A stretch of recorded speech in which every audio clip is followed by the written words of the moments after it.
Hey,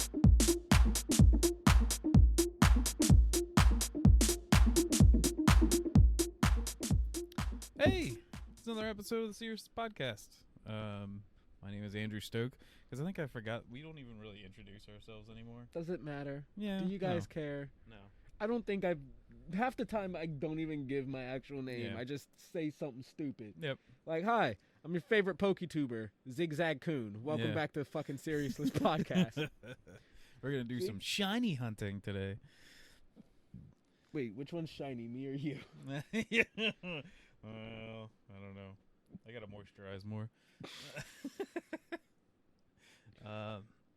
So, as we've kind of gone on a couple weeks now, I think we're going to start off with Loki, because, that's in everyone's minds.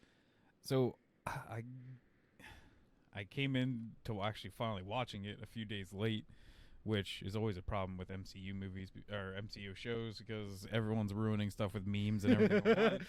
And then on top of that, I watch as like IGN and a bunch of other people made this like it's the worst episode that's ever aired in like television. Like they gave it like What? a 4 out of 10 or like a 5 out of 10 Why? and stuff. Yeah, I don't think it's a bad episode. Like, Yeah. I actually had like a good time with it. I mean, the opening's just beautiful with them, Yeah. like, having their confessing everything on the dying Lamentus one as the world collapses around them. That shit is beautiful. It's picturesque. Yeah, and then the plot thickens. You get like, emotions from we people. get so much build up and like so much stuff like happen that I was like, there's no way this is like a 4 out of 5. I was like, maybe if all you want is action, yeah, I guess you're disappointed because there's like not action really, like, and the action that we get is kind of lame. Yeah, it's like not great. the But fight to basically go after the timekeepers. But at the same time, like, this isn't the climax. Every episode doesn't need to have like an amazing action scene. No. Don't get me wrong; it helps especially having one, but especially in this show. Like, I don't think this show needs it. yeah, but like, I mean, it is a Marvel movie, and then Marvel are basically all just action as a genre. So I do expect some sort of good action scene in the climax. I expected that in fucking WandaVision, and that shit sorely disappointed with it.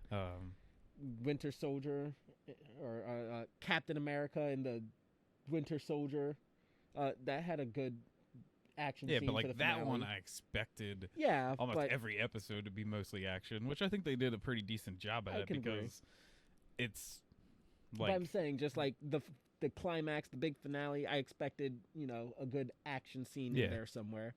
I do expect one for Loki's climax, but I don't expect every episode building up to it to have some major fight scene or anything. But like, on top of that, I'm fine with Marvel trying out different things and not even doing fully, like, I could see a whole entire series of not a single fight or action in it, and like basically was WandaVision, but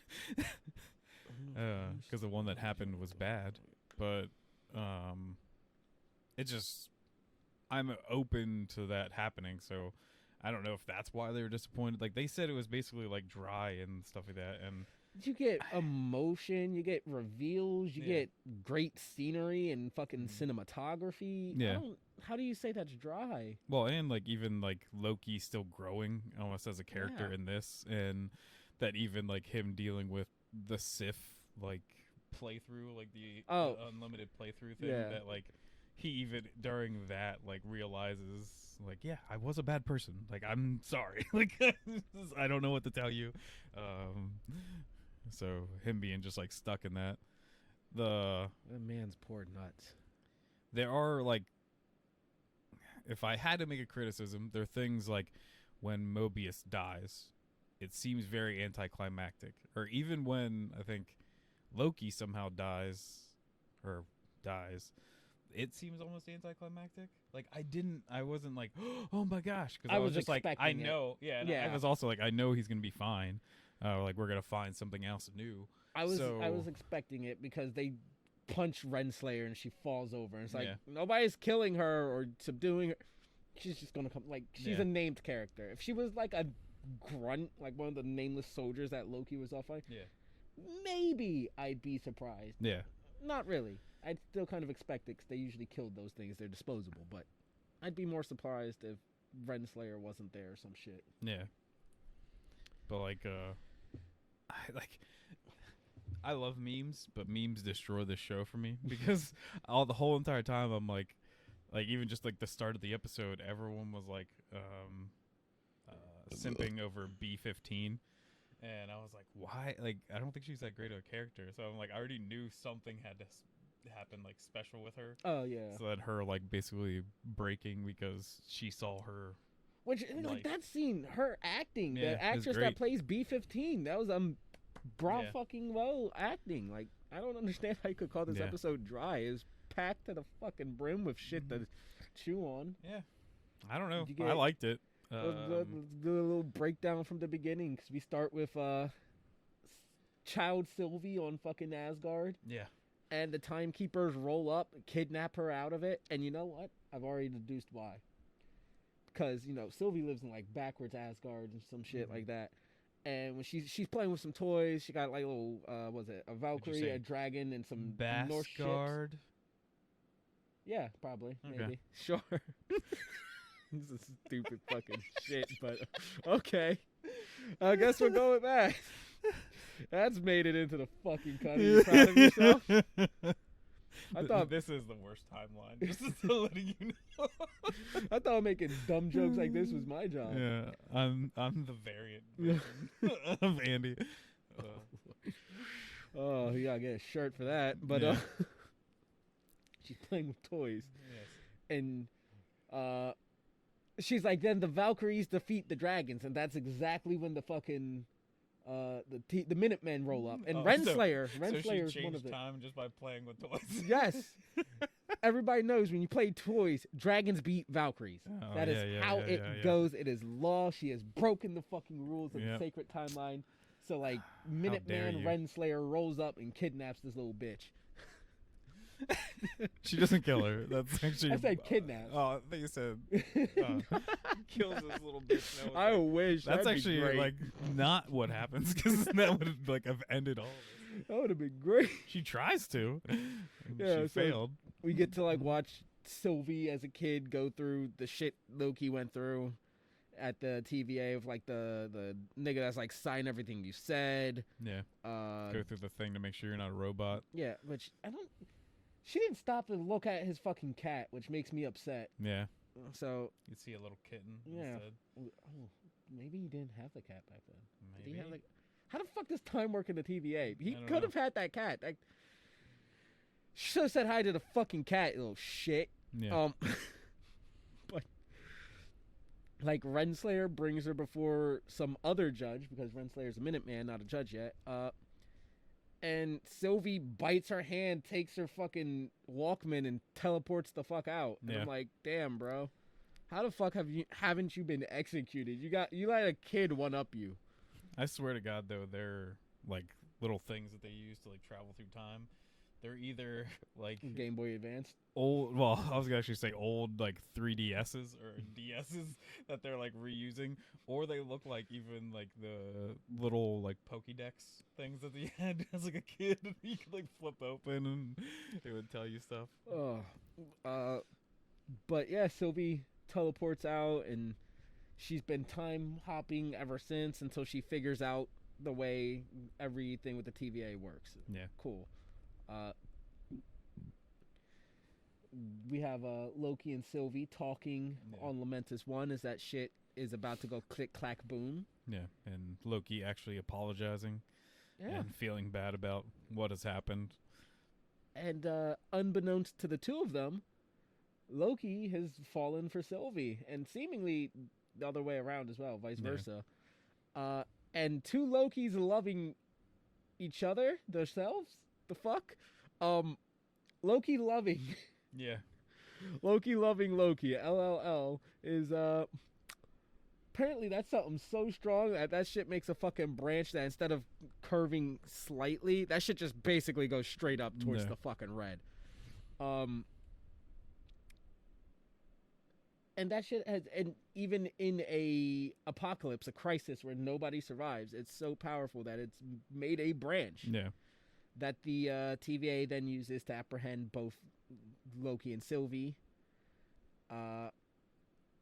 They're separated, thrown into their own rooms. Mobius is interrogating Loki, who... Well, I think before that, they're basically told that he can't interrogate Sylvie. Yeah. He's not allowed to. And but he can interrogate or talk to I thought he Loki. throws him in the repeat room and then finds that out. Which, now that you brought that up, I also realized... Because I think because then he goes in there to, like... Oh, yeah, because he does go in it twice. And then he tosses him in, yeah. But you saying that has brought up one thing. I completely forgot. Hunter C150B15. Yeah, the chick that Sylvie kidnapped and brainwashed in the other episodes. Yeah. She's dead. Like, dead. Yeah. But Renslayer confirms it to Mobius, saying that her brain was more fried than they thought. And as soon as she got back to the TVA, she kind of just mentally declined. So, she dead. But even then, like, Mobius is kind of... skeptical? Yeah. Or like... Sure, not hungry. He wants answers. He a little thirsty, too. I was going to say, he hungry and thirsty. He wants some of that Renslayer for himself. But so, yeah, he goes in, tosses Loki in the thing, but before that, I think he tells him that Sylvie is actually dead. They already pruned her, and he gets mad, and he's like, "So you do like care about her? You do love her?" And he's like, "I don't know what this is," basically, kind of thing. And so, See, I think for me, like, one of the biggest letdowns of this episode is they bring up the door to the room, and it's red. It's glowing red. It's definitely the symbol of Mephisto's color. Yeah. But, you know, it's way more ominous than their fucking Sunny D orange juice glowing doors, portals, whatever you call them. It seems like the red door ones are like worlds of their own creation or something like that. Yeah, but like outside of the timeline. it just looks so much. It looks so fucking ominous that I assumed it was going to be something like way worse. Yeah, and it's really just a portal to a timeline, I guess, or pocket dimension. Yeah, somebody's memories. It's just they put Loki in his memory and put that shit on loop. Yeah, and the entire memory is just he gets he gets punched, slapped, and kneed in the balls. Yeah, and that because he cuts Lady Sif's hair. Yeah, Lady Sif's hair. Fun fact: that's actual something that happens in mythology. Oh, really? And that's actually what leads Thor to getting Mjolnir. Oh, yeah? Yeah. He cuts Sif's hair as a prank. Thor's like, "Bro, my wife's unfuckable now. I'm going to kill you unless you fix it." He goes to, I believe, Dark Elves and gets basically a golden weave made of like actual gold and a couple other trinkets for like some of the other gods. On his way back, he runs into a dwarf. The dwarf's like, "Bro, my brother can make way cooler shit than this." And Loki's like, "Bet." And they go to the brother dwarf. The brother dwarf starts crafting. Loki's like, "Shit, I'm gonna cheat." And despite his efforts of being a fly and biting the dwarf basically makes all this cool shit minus like the hammer that he made because Loki bit the first dwarf on the eye. He's like, "Ah, shit, I let go to hold my eye. This shit hurts." So it made Mjolnir like the stub handled. That's why it's got that really short handle. Yeah. But yeah, in actual mythology, Thor gets a hammer because Loki fucking did a shave prank on his wife. So that was a fun little nod. Cool. I like shit like that. So just a little extra, like more Norse mythology instead of just the MCU. Yeah, I like characters. shit like that. I'm a fucking dork. But yeah, so Sif beats the shit out of Loki's poor testicles, God knows how many times. And it really seems like it doesn't matter what Loki does in this loop, because even when he like breaks down, confesses, and apologizes, she kills him with words regardless. Yeah. I think she spares him physical pain. She's just like, basically just telling him also that he's going to be alone forever and no one will ever love him. Which I do like, because with him finally figuring out like he loves somebody or experiencing love, you know, it just really seeps in this fear for him, which it really is a personal hell with one L. Another joke that we'll get later on. But do you think that's where he ends up? No. But I watched this show with subtitles. I watch everything with subtitles, regardless of what language. And later on, when he asks, "Is this hell?" it's spelled out with one L. Really? So that's just a little fun nod that I like. That's good. Did not know that. But Mobius goes to Renslayer to celebrate the capture of the Lokis. They drink. Renslayer, I believe, asks among like all this shit. We forgot that Loki does tell him what's actually wrong with the TVA before he goes and sees her. Oh, we didn't bring that up? Yeah. That all of the people in the TVA are actually variants. We might have said it even like last episode or something, but because I think that's when the revelation kind of like happens. That's when Sylvie but brings it up. When it actually makes it to the TVA is Loki says to Mobius, because he's trying to get more information out of him.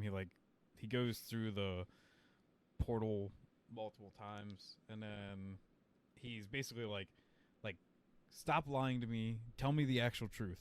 So Loki comes clean and tells him the TVA, you weren't created by them, that every single one of you are just variants. And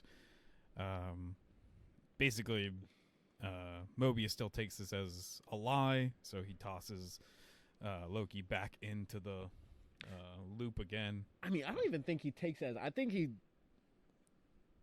he's purposely rejecting it. Yeah. Because like the way the scene's shot, it looks like he's like, that could be.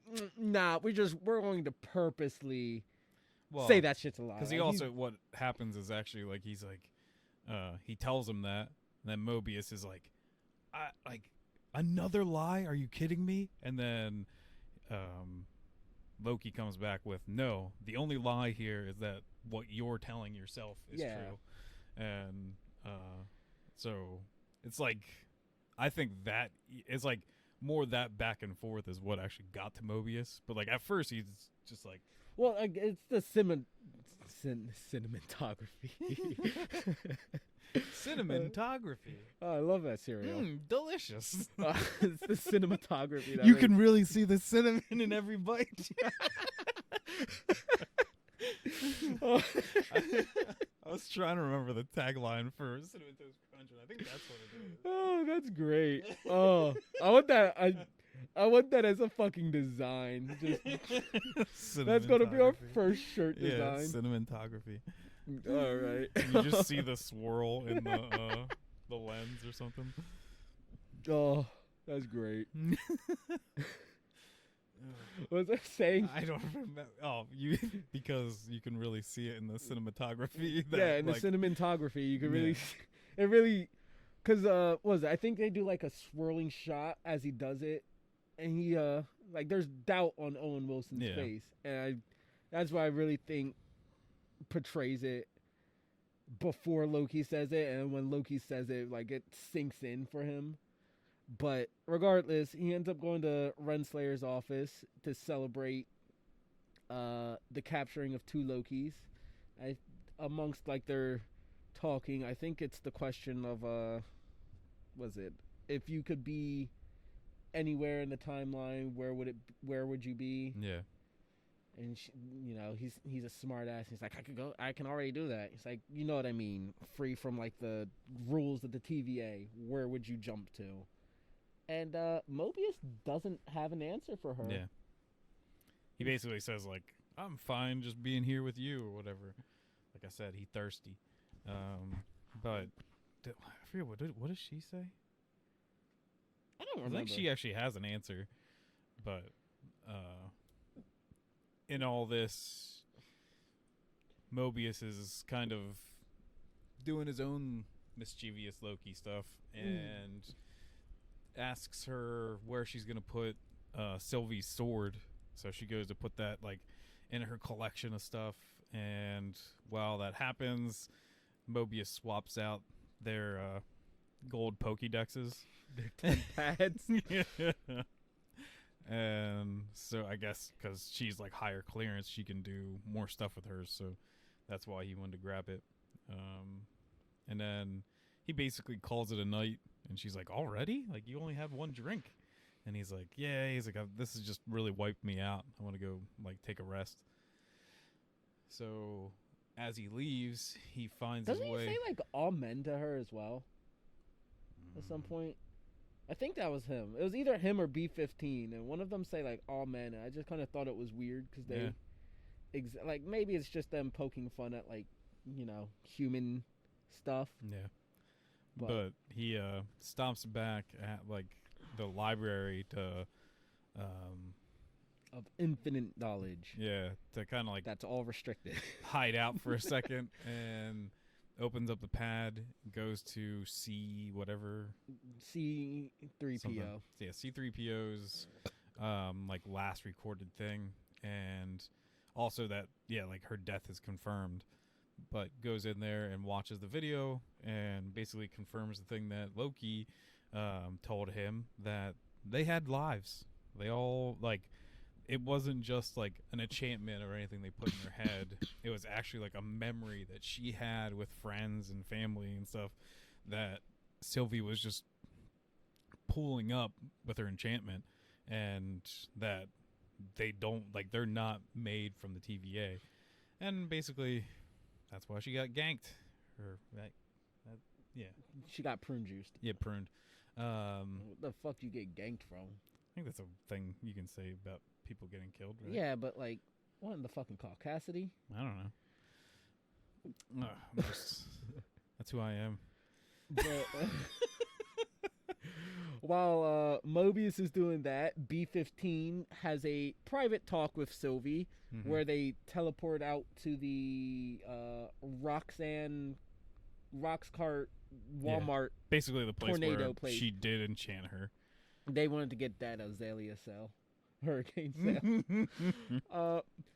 Where Sylvie initially thinks that B-15's here for a mano-a-mano fight to the death or some shit. She's like, nah, I want to know the truth. Yeah, I want to know what you did to me. Like, basically thinking also that Sylvie made this up, but it's still like it resonated too much with B-15 that she knows it probably wasn't like something she just made up. It was actually like real memories.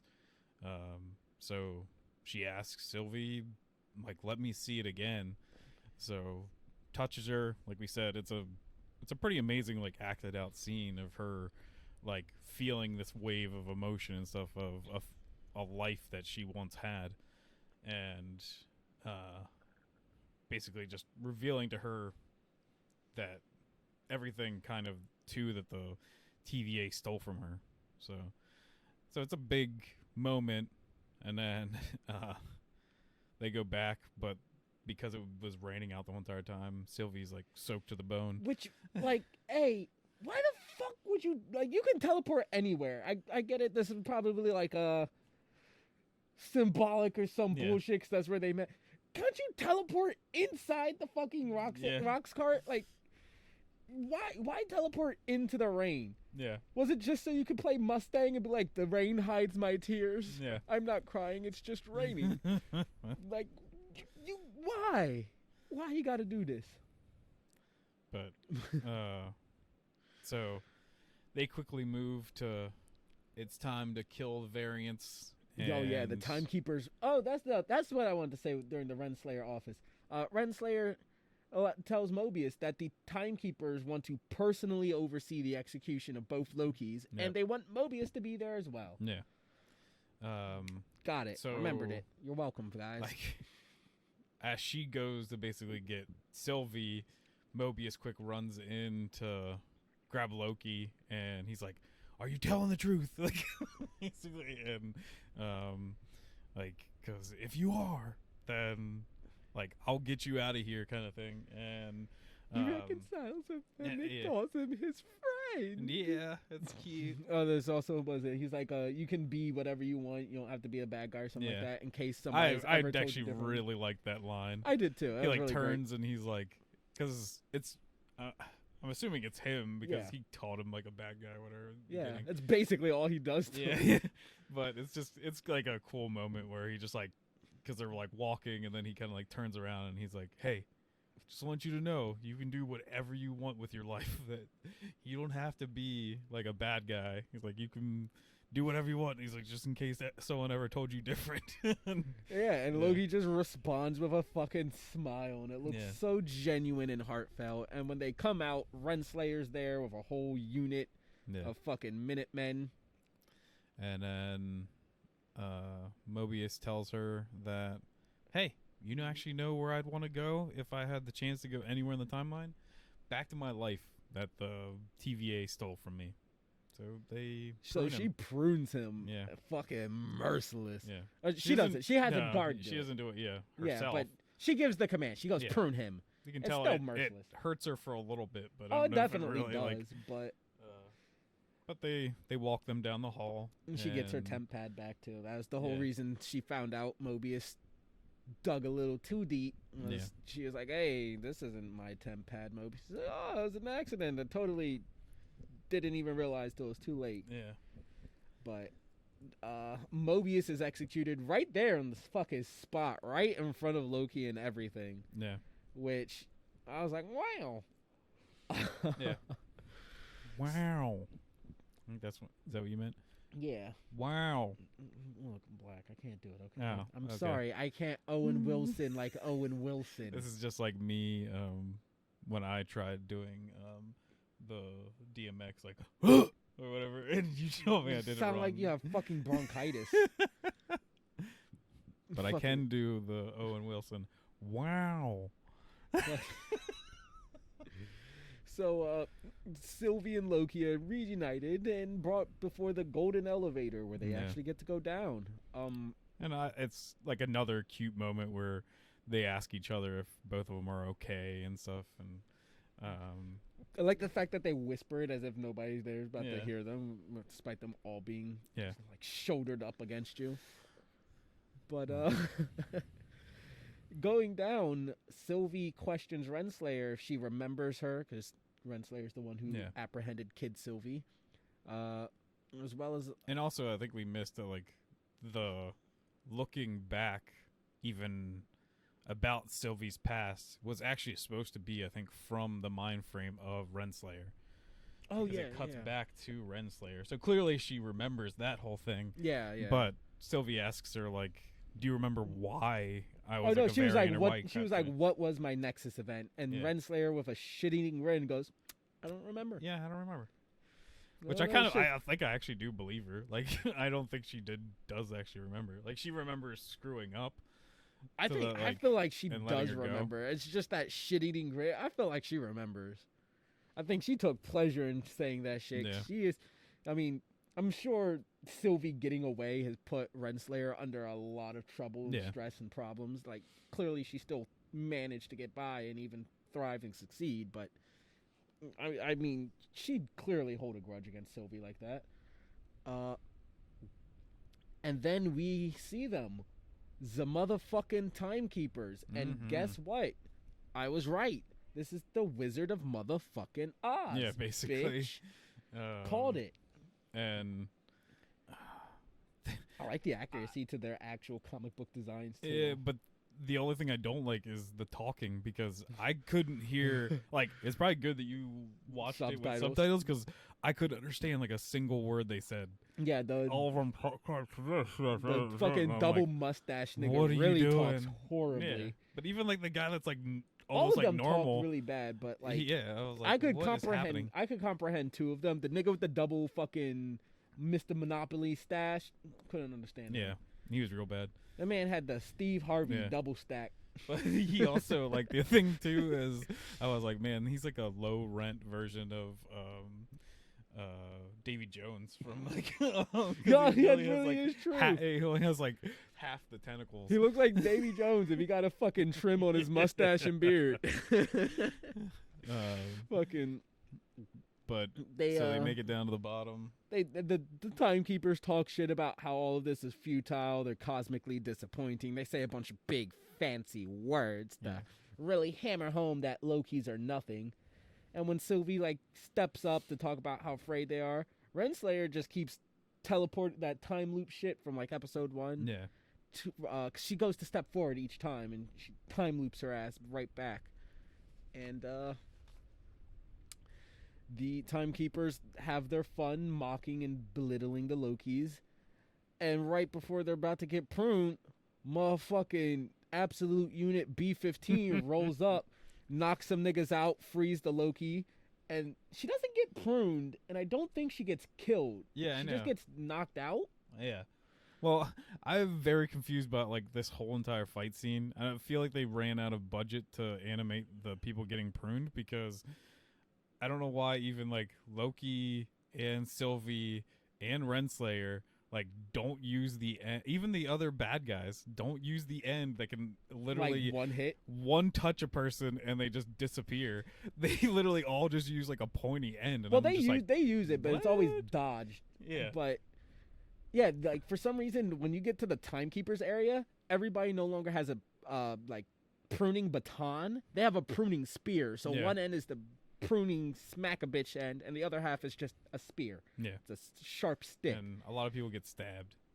Yeah, that's how they kill a lot of people off, is just by stabbing them. And it's like, why do you guys have these specialty ones? I like the red guard for the fucking the like they don't Palpatine or whatever. I don't think they get like a different uniform than anybody else. They just get a new weapon. But within the tussle of people fighting, for one, I actually like it too that like Sylvie's like 1,000 times better fighter than Loki is. But I question, where did she get her sword from? Because I don't think Renslayer brings her sword with her. Yeah. Does she? Yep. That's the first thing she tosses to Sylvie. Oh, B-15 brings it. Yeah, B-15. Okay. Oh, okay. Oh, yeah, because you said Renslayer. Yeah, it's B-15 that brings it, and she tosses it to her like right away, and then Sylvie tosses her sword to Loki. So, yeah, the fight ensues. Sylvie's kicking a bunch of ass, and Loki's actually kind of like having he's on the back issues. Foot. Yeah, he's really doing nothing but dodging, blocking, and evading. Sylvie beats like 2 guards and fights Renslayer, and then and then Loki's just like fighting 2 guards. Which also, I'm just so mad. This isn't a problem exclusively for Loki. It's every action movie ever. It's the inconsistency with generic grunt guards. Yeah, Sylvie drops like 2 or 3 of them with relative ease. Yeah, you know, she has a kind of a rough time just because it's a 3-on-1 or a 2-on-1 or whatever, and she's unarmed. Loki has a weapon, and he is struggling to fight off 2 of them. And B-15, who's been showed to be a good fighter, pretty good fighter, gets like knocked out by I think one of them.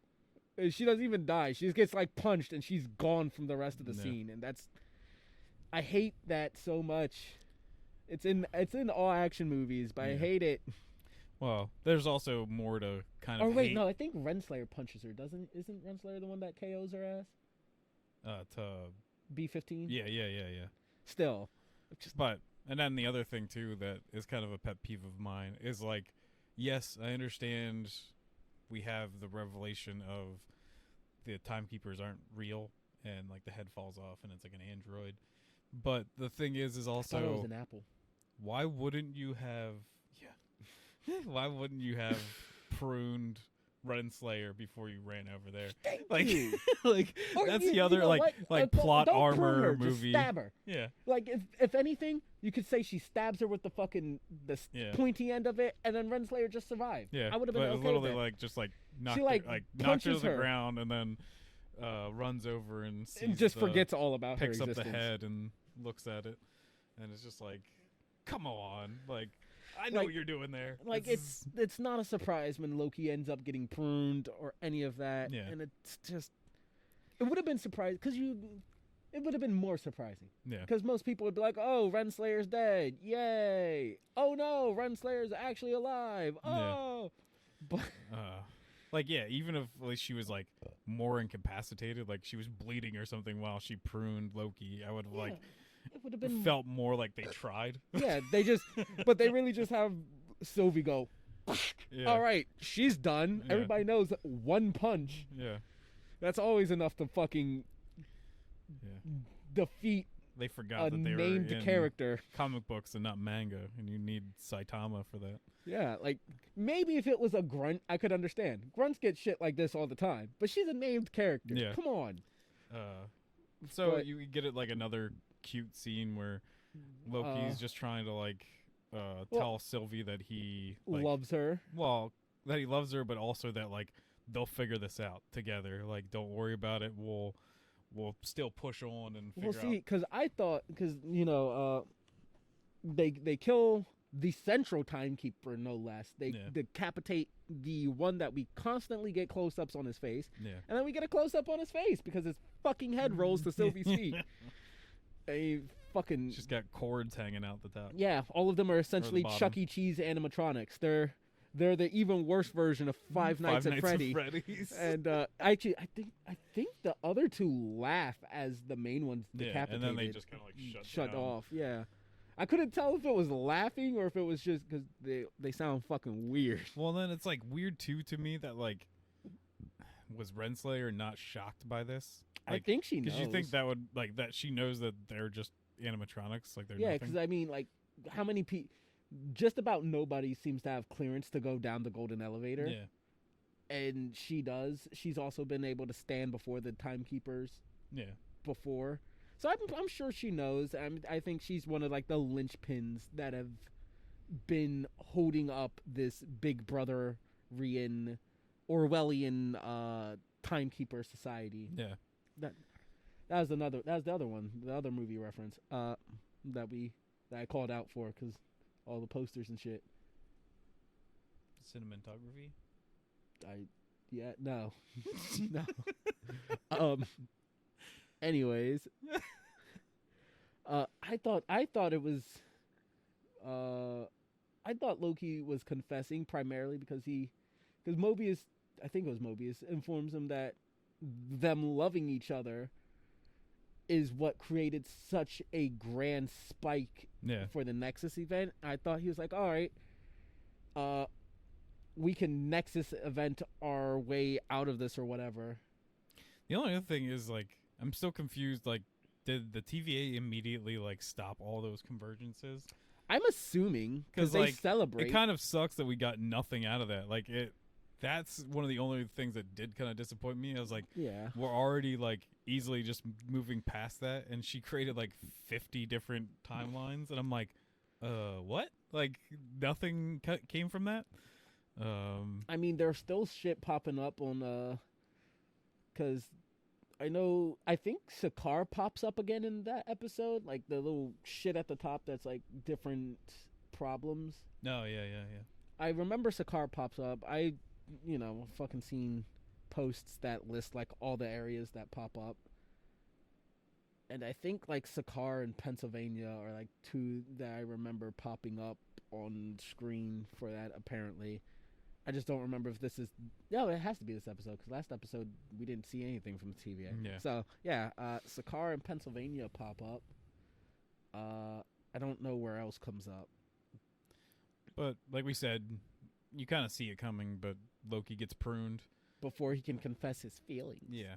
So, the episode seemingly ends right there. Well, it ends with Sylvie then disarming Renslayer, besting her again, but this time keeping her at prune juice end. You're gonna tell me everything. I'm like, bro, are you though? Like, she just said, do it. Yeah. Like, I feel like fucking Renslayer's a ride or die bitch here. Like, and you are pointing the one touch kill fucking end of the. At her. She could just go. She could just touch it. Do you actually she's have to dead. like activate it, or do you just like? Well, it's glowing, so it Yeah. has to be activated. 'Cause they do fucking activate, deactivate it. Yeah. So she could really just jolt forward, and Yeah. that's it. And she's dead. What answers do you have? Yeah. But that is the episode. Is it?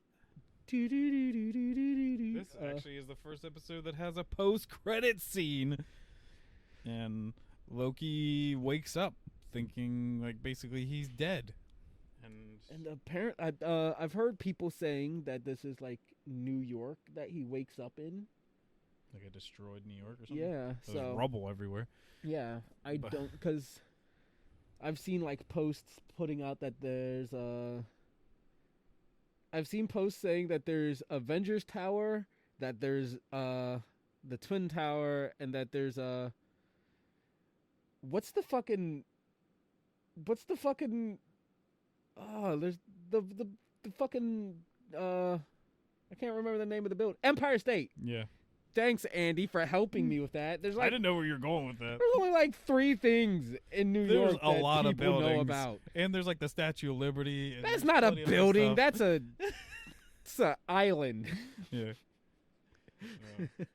I had to explain how like copper works, and that the Statue of Liberty is made of copper, Yeah. and that's why it's green and stuff. It's when just it a was, giant like, penny. brown before, to my nephew, because he's playing Minecraft and they just added copper to it. 'Cause he was like, it turns green after a while, and I was like, yeah, that's what happens to copper, buddy. Like, Yeah, nobody knows. Statue of Liberty is a full ass nigga. yeah, she was brown, but But we whitewashed her ass too. Should we greenwashed her? She's Irish now. Yeah. Or Scottish.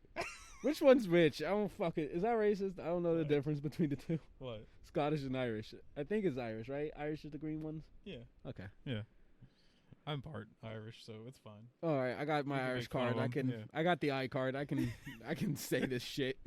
Oh man, one of my favorite things is people making fun of. Like, we're going off such a tangent I now, know. but people making fun of Conor McGregor, and there's like, it's like always like super ridiculous, and he's like,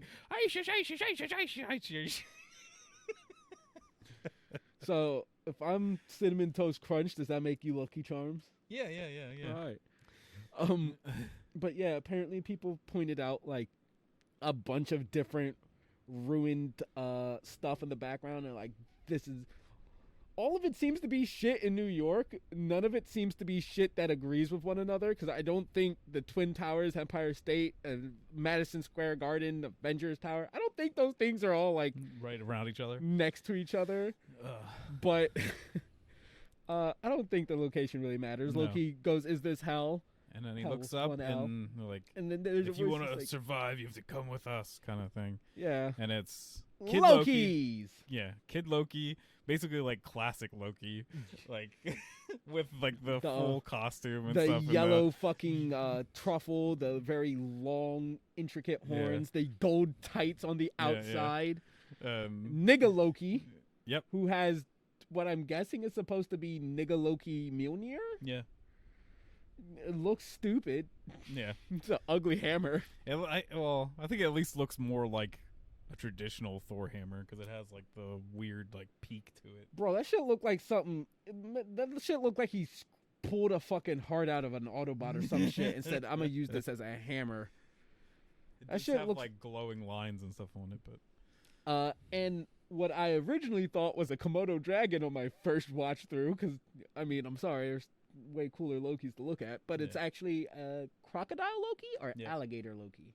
I think it's a alligator.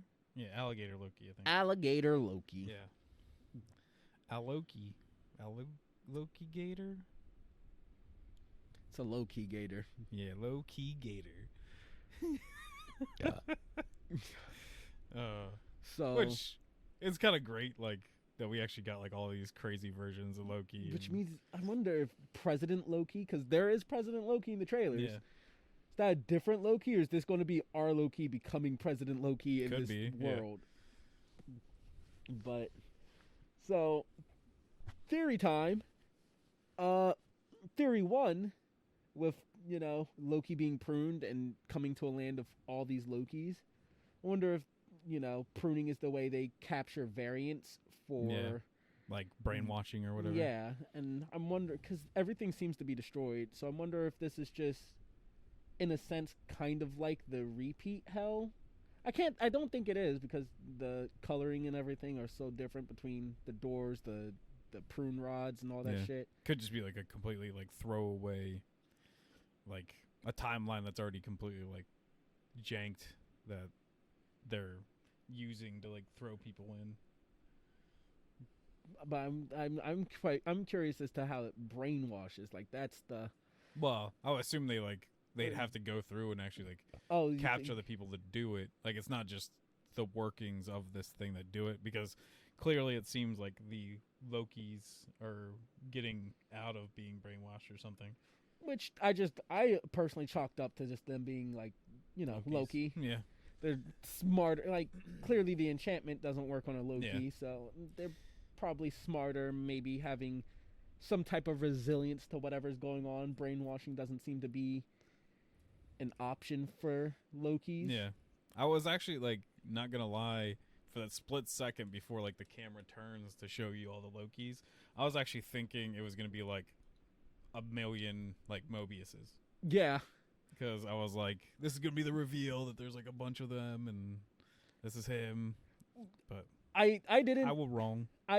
Okay. When he first appeared there, I was like, all right, this is gonna be like a part where he like turns around and finds like Mobius waiting for him or some shit like that. Because as soon as like they open up on Loki still alive in some sense, I was like, all right, he's gonna like go find Mobius in this land, and then we hear a voice, and it's like that's clearly not Mobius's voice. So then when he turns around to see fucking four Lokis, four Lokis, four Lokis, I was like, oh shit, nigga. My favorite summer drink, 4 Lokis. God, that was a horrible one.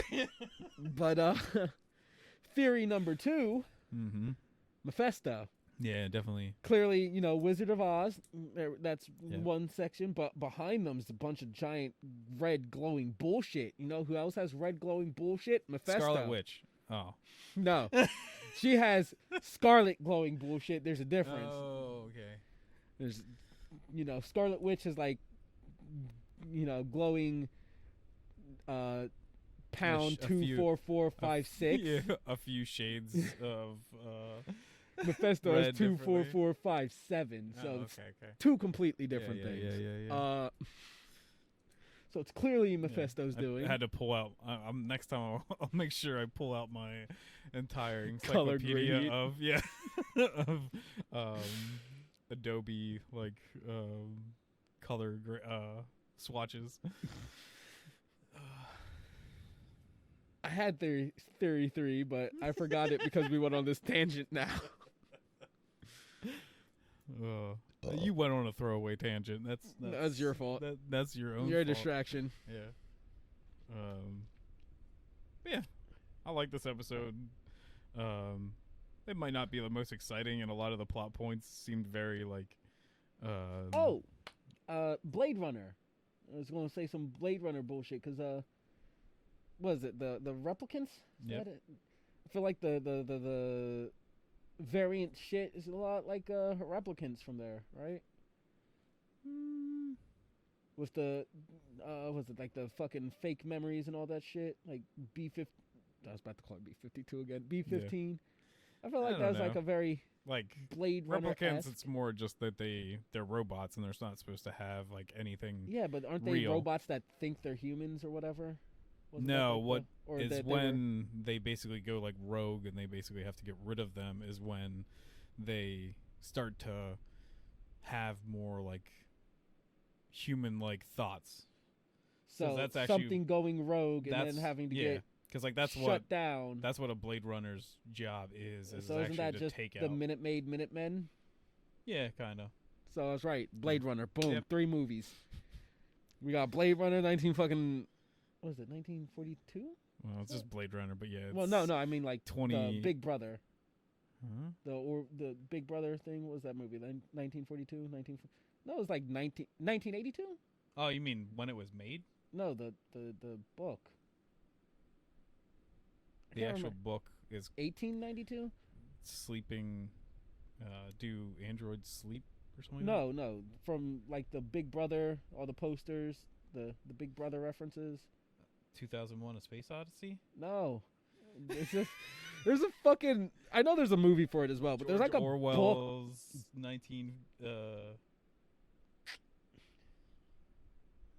1942. Is it 1942? I think so. Okay, then yeah, 19. I was right then. Fuck you. Yeah. We got Blade Runner 1942 and The Wizard of fucking Oz. Yeah. Jesus Christ. I just know George Orwell also made 2001: A Space Odyssey. That's why I went to that. No, it's not 2000. It's a completely different number. It's clearly not 2001: A Space Odyssey. That was made by Stanley Kubrick. Yeah, but that's the movie. Yeah, there's no book that was based off of. That came out in 2001. You think they were basing movies off of books in 2001? Yeah, they thought we would actually do stuff in 2001 instead of just like... Yeah, that was back when we were creative. We didn't need books and source material. It's when they gave us The Little Mermaid. Completely original story. Yeah. Made by a mouse in overalls. That went off on another tangent. What are we talking about? Another show made by a mouse in overalls. Fair enough. But yeah, I wouldn't give it a 4 out of 10, but it's also not like the best MCU episode ever. I'd say it's still a pretty solid one, though. Yeah, but it's like I said, there's just a lot of the stuff that happens in this episode was like you could easily well acted. But I mean, it was also just like you could have predicted everything that happened. Like everything, like nothing was like a shocker or crazy. There was another complaint I want to levy at this episode, but I forgot it. I'll remember it like 30 minutes into the next thing. It's an 8 out of 10.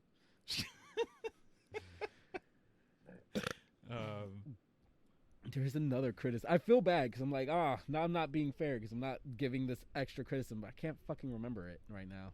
We actually did criticize it quite a bit. Yeah, but there's like another thing that I was like, I feel like it's a bigger criticism. I feel like we really just it's just because I stole the part where like they should have done something about Renslayer because it seemed like you were about to say it and then I was just like, oh no, that's freaking Renslayer. That's clear. That's a like big thing. There's another fucking criticism I had though. But fuck it. What was the other topic we were going to talk about? I believe we got 2. You can talk about the Forever Purge, and I want to talk about Jujutsu Kaisen. We can talk about Jujutsu. You know what? Let's talk about Jujutsu second, just because it's just fun. Like get mad at. Well, the Forever Purge is another Purge movie. Yeah, it exists. It's a movie. They're not good by any means. Yeah. So to give everybody a rundown, chronologically in the timeline, the previous Purge movie is Purge Election Year, in which the chick wins and she admonishes the entirety of the Purge. Looks like America's going great. So this Purge takes place after that movie. I forget how long after, but basically it renders that entire movie pointless. Yeah. And it doesn't even do so throughout the movie. We get like the opening credits with distorted news reports playing in the background and like the NFFA back in power, Purge re-established. So that's an entire movie just made entirely moot. That's basically though how like politics works. Is like this side that doesn't really give a shit gets in and then does all their stuff, and then when this side that doesn't really give a shit gets in, then they just get rid of all the stuff that this person did, and then that cycle just keeps going on and on. Yeah, but this is also like a movie. Yeah, so they're just imitating real life. Yeah, but you know what? There's still usually kind of I don't want to say stakes, but you know, there's a process. It just having them like, all right, yeah, we're on. It seemed like America was over this, so you know, either people being tricked, power plays. Well, I mean, over the purge. Like, it seemed like America was like, I hate the purge. No, I'm just saying it works, period, on it. Like, it's just like people actually watching it were over the purge movies, and people just were over the purge, like, in the actual movies. I am over these, because my biggest problem with them are, these are just action movies masquerading as a horror movie. This fucking movie has no genuine scares in it. We just get scenes of like, oh, and I know it happens in like a bunch of other horror movies as well. But it's like a scene of, oh, this person's walking alone. It's somewhere kind of dark and dim. And then, oh shit, there's a jump scare. And it's just like some other person standing very close to them they've somehow approached without making any noise, whether it's unlikely they made noise or it's just, why wouldn't you make a noise? Like, who the fuck comes up this close to somebody without saying anything to them? Fucking, it's so obnoxious and I hate it. You do when you want to freak someone out while you're wearing a mask sometimes, but not to like assault them or whatever. There's context to that, and that makes sense. But like one of the first jump scare of the movie is, it's Juan and Reyna. I don't know how to pronounce her name. I'm gonna just call her Renslayer. They're you gotta roll your R's. Renslayer. They're two immigrants who are sneaking into America. They're sneaking. Why would you want to be there when the purge is happening? Is the purge happening they weren't in Mexico too? No, but they weren't sneaking in during the purge. It was like they're sneaking in just in general to live a better life in America. And they're sneaking in through like these tunnels. They have this guide who suddenly just runs off, and the entire crew gets lost because this man just like took off. There's multiple fucking tunnels and shit, and they're like looking back and forth, and she's like, "Where are you? Hello? Fucking where are you?" And then she like looks over, and he's like right here in her fucking face. It's like, A, you have a flashlight. Do you not see like the other light beaming towards you? B, you're in a gravel made. It's a dirt tunnel. You don't hear this man shuffling the fuck up on you. Secondly, kid, you have this bitch screaming for you at the top of her lungs. Why are you just going? You're not mute. You can talk. I'm pretty sure he was actually bilingual at that as well. So it's like, why are you fucking rolling up on this bitch without saying a word? Why not be like, hey, I'm over here? Yeah. The fuck? I'm scrambling around like a mouse. Like, I hate that shit. None of the jump scares make any fucking sense. No. It's like when people like overact in 3D movies where they're just like, whoa, and you're just like, that wasn't necessary. You know what? I'll take that over these dumbass jump scares any time, because who the fuck goes to watch 3D movies anymore? Nobody. Exactly. So they sneak in, and about 40 now. Fair enough. The kid gives her this thing, like, follow the rose. Will come up later. We jump ahead. I think it was like 6 or 7 months. They're in Texas. They have Juan has a job working for this rancher cowboy dude, and she has a job in, I believe, like a butcher's place. Dylan is a somewhat racist prick. He's not full on. Yeah. He explains his philosophy later on. He's like, I don't hate Mexicans. I just believe that everybody should stick with their own kind. Yeah. So like us. I don't believe people should stick with their own kind. I think people should die the fuck off. Yeah. Everyone should die separately. Yeah, basically. Except for me and the select few I pick to live alongside me. And that's a whole. There's only like 3 black people. No, 4. I have family. There's like 4 or 5 black people that I'm having pick stay beside me, and the rest are like white, Asian. I don't think I have like 2 people that are like 12% Spanish, but they're basically white. She was like some kind of Spanish. I forget what movie that is now, but that's actually a movie quote. They're like 12% Spanish. So technically, I have every major race, and they're all, a bunch of different genders, sexualities. I got everybody. I'm inclusive. Yeah. They're just people that I don't hate. Yeah. As much as everybody else. But yeah, Dylan is trying to rein in a horse who is a little bit rowdy, and I think hoofs him in the Mexican rib. horse. I think it hoofs him in the rib. It's like the horse rearing up and neighing, and he like falls back, hits the gate, and falls over. But then, like, for the rest of the beginning of the movie, he's just like, my rib.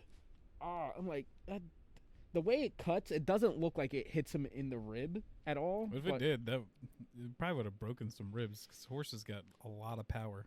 A lot of horsepower? Yeah. Well, no, that's not a lot of horsepower. It's just 1 horsepower. That's not that strong. Yeah.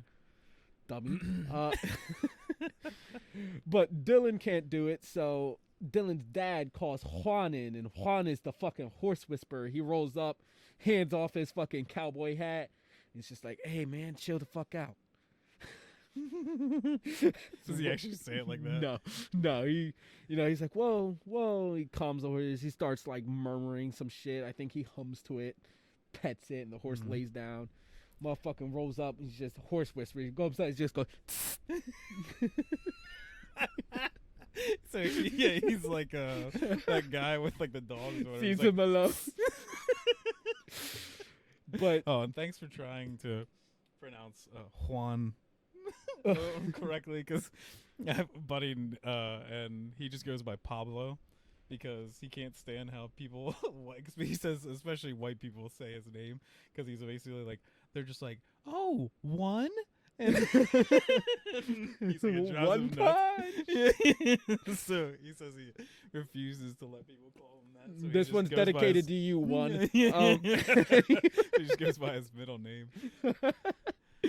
Anyway, so like, there's some clear resentment not between them.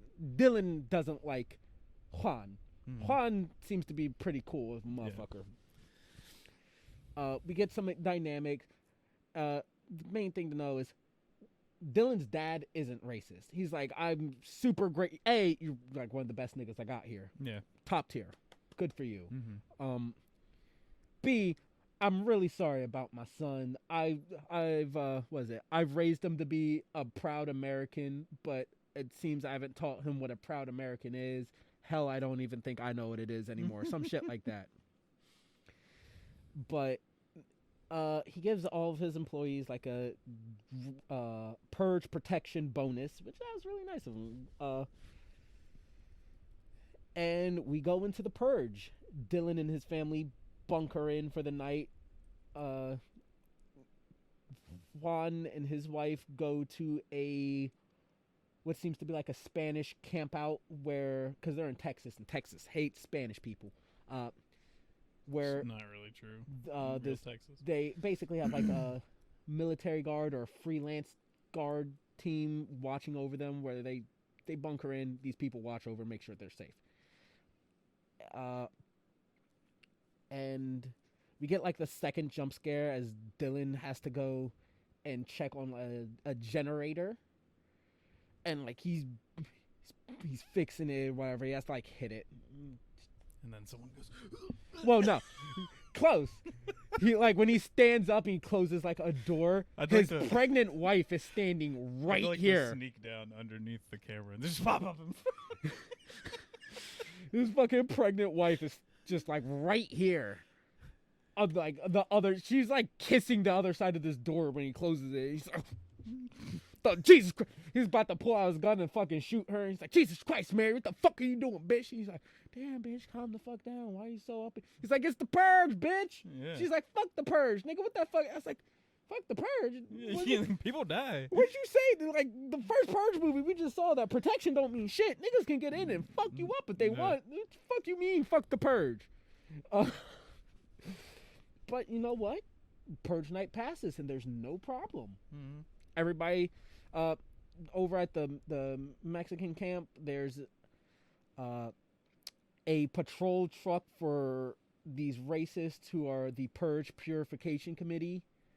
They want to purge all impurities from America, which is, we want to kill anybody who's not full-blooded American. Which American? That's like the one thing I hate is like all the rhetoric is full-blooded American. It's like you guys realize American isn't like anything. A race. Yeah, it's nobody. Like we're a melting pot. I don't know if you've noticed, blacks are typically referred to as niggers, but aside from that, they're usually. I for some reason was waiting for African American. Yeah, they're usually when they're not being called that, they're usually called African American, like full blood. The Americans in the title, man. Yeah, just be like we're purging people that aren't fucking white. Let's get on. Let's get to the root of the shit. It's so fucking stupid. Like, come on, you got Asian American. I think the Hispanic community goes by like Latino X now, don't they? I think so. I don't think they're they're no longer Latin or Latino American, are they? I don't know. But they were just at one point, if they're not anymore, at one point they were still called like Latin American, African American, Native American. But not during the purge. It's all changed. Like, American is still in the fucking title, people. Come on. You fucking idiot. I get it. They're like really, redneck racist. I would have expected that once we get to the purge, we would be a lot more progressive, and everyone's just one whole. One whole. Hey, I'm not killing you because you're black. I'm killing you because I'm releasing the beast.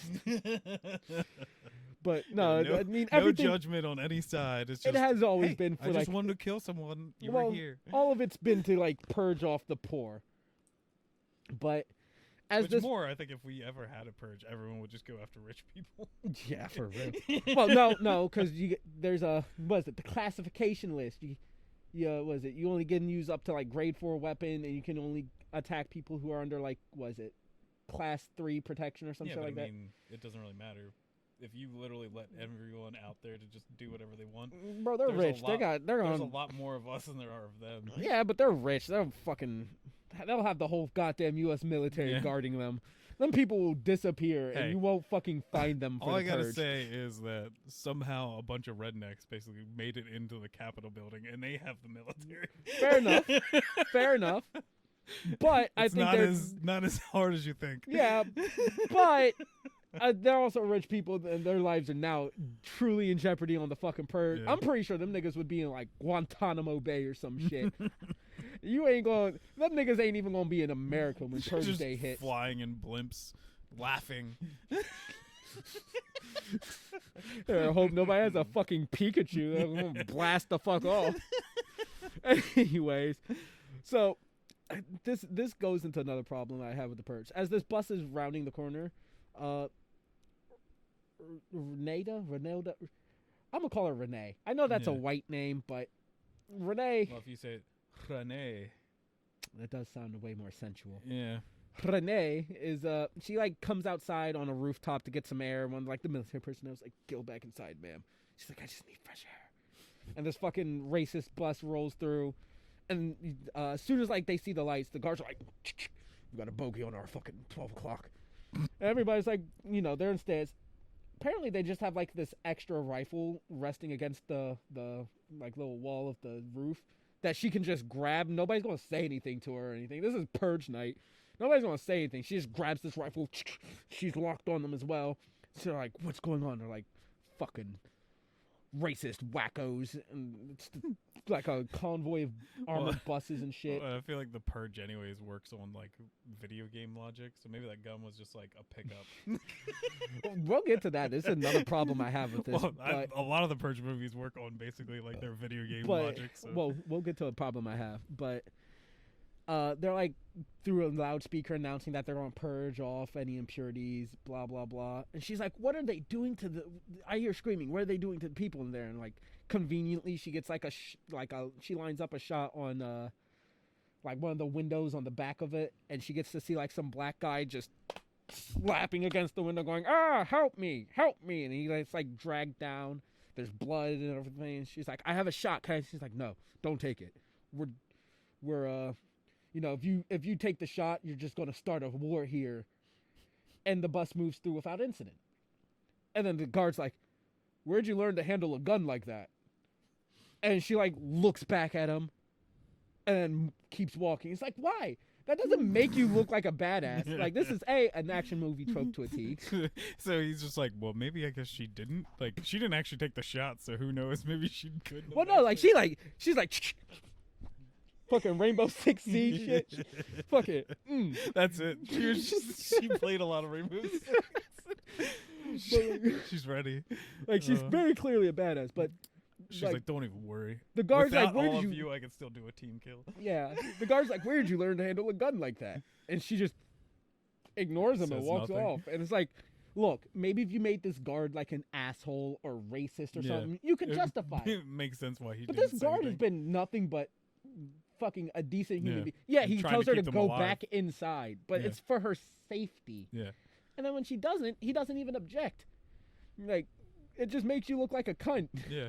So we cut to the morning after, and I feel like this would have been great. This is a horror movie. This would have been a great time to build suspense. I know this is 30 minutes into a fucking Purge movie, and the titular night is over. Yeah. So everybody's like, all right, the movie's clearly over. Something's going to happen. But we get like a couple of shots of everybody trying to return to their normal life. And then we get this shot on TV of a reporter being like, the purge is over, blah, blah, blah, blah, blah. And then he gets his brains blown out, and then everybody's like screaming and running. It's all on TV. But it's like right there, it kills this suspension, because you could have just built a bunch of suspense around something's not quite right here. But no, they just kind of blow that off in the first place. Dylan goes to check on like his horses. The Purge and doesn't do subtlety. Like, oh no, the Purge is as fucking subtle as a rocket powered hammer. Yeah. But Dylan goes to like open up, and this is another jump scare. He's going into like his ranch where his horses and cattle and shit are all. It's dark. He's like wandering around. There's no signal on his little fucking smartphone that he's been using to watch like camera feeds of everything. And it's dark. He's walking, and then a horse gallops out of its pen. And it's like, really? That's it? Meanwhile, while we're getting this, Juan and this other Mexican dude that works at Dylan's dad's ranch, I forget his name, so I'm gonna call him Teddy. I think it starts with a T, and I don't want to be too racist in one episode and be like, his name's Tito now. Yeah. So they're like driving back, like, why is the front gate open? Oh well. And Renee is back at her job, but she's like stepping outside, and she notices there's a cage with a goat with blood on its forehead. And she's like, what the fuck is this? And she's like going around trying to figure it out. She sees like there's this little lever in here that if she pulls, it will open. And now the cage is built with three slots, two longer, one thicker. And so she sticks her arm in it. She's like, I can't quite reach it. Better get down, put both of my arms through, and put my head in. And now I can get it. Who would have ever fucking thought that it's so a trap? Dumb, yeah. Like, also, like, I get it. Purge is over. Yeah. But this is still the day after Purge night. Like, if this is a trap that was used for the Purge, I'd be like, oh, this is probably a lethal trap. I'm not going to touch it. I will call. I assume there's like some Purge patrol or some shit that cleans up shit after the Purge. But luckily for her, man, it's wouldn't just that be a shitty job? Well, they do have shots of people like washing down blood stains, everything. But the trap, it closes her in. Her arms and her neck are fucking pinned. It flips her over on top of the cage. The goat runs free. Oh, I've seen that in the trailer. Yeah, two niggas in like, I think bunny masks or some shit climb out of a dumpster. And they have the bolt that you bolt livestock with. Oh yeah. It's a set. This shit's more of a fucking saw trap than it is a Purge thing.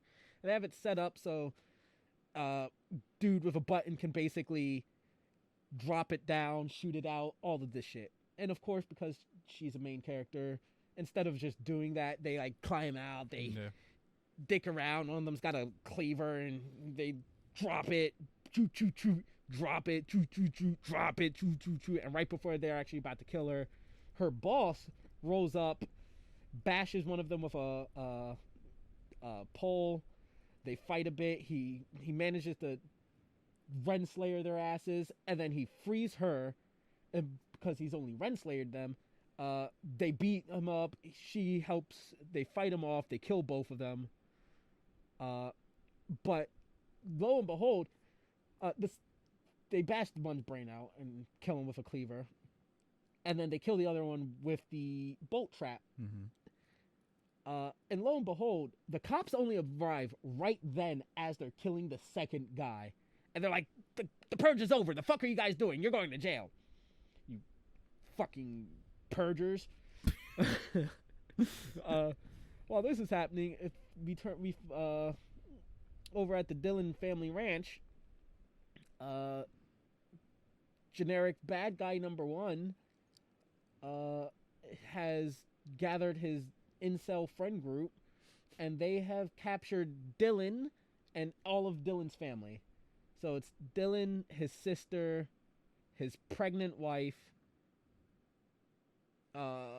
his dad. I don't remember if his mom's there, but they've captured, tied them all down, and he's giving this speech. The dude is poor, and he's tired of being powerless and penniless, while these rich motherfuckers right here enjoy all the perks of wealth and yada yada. So we're switching place. I'm having money. This is the Forever Purge. That's why I'm still allowed to do this.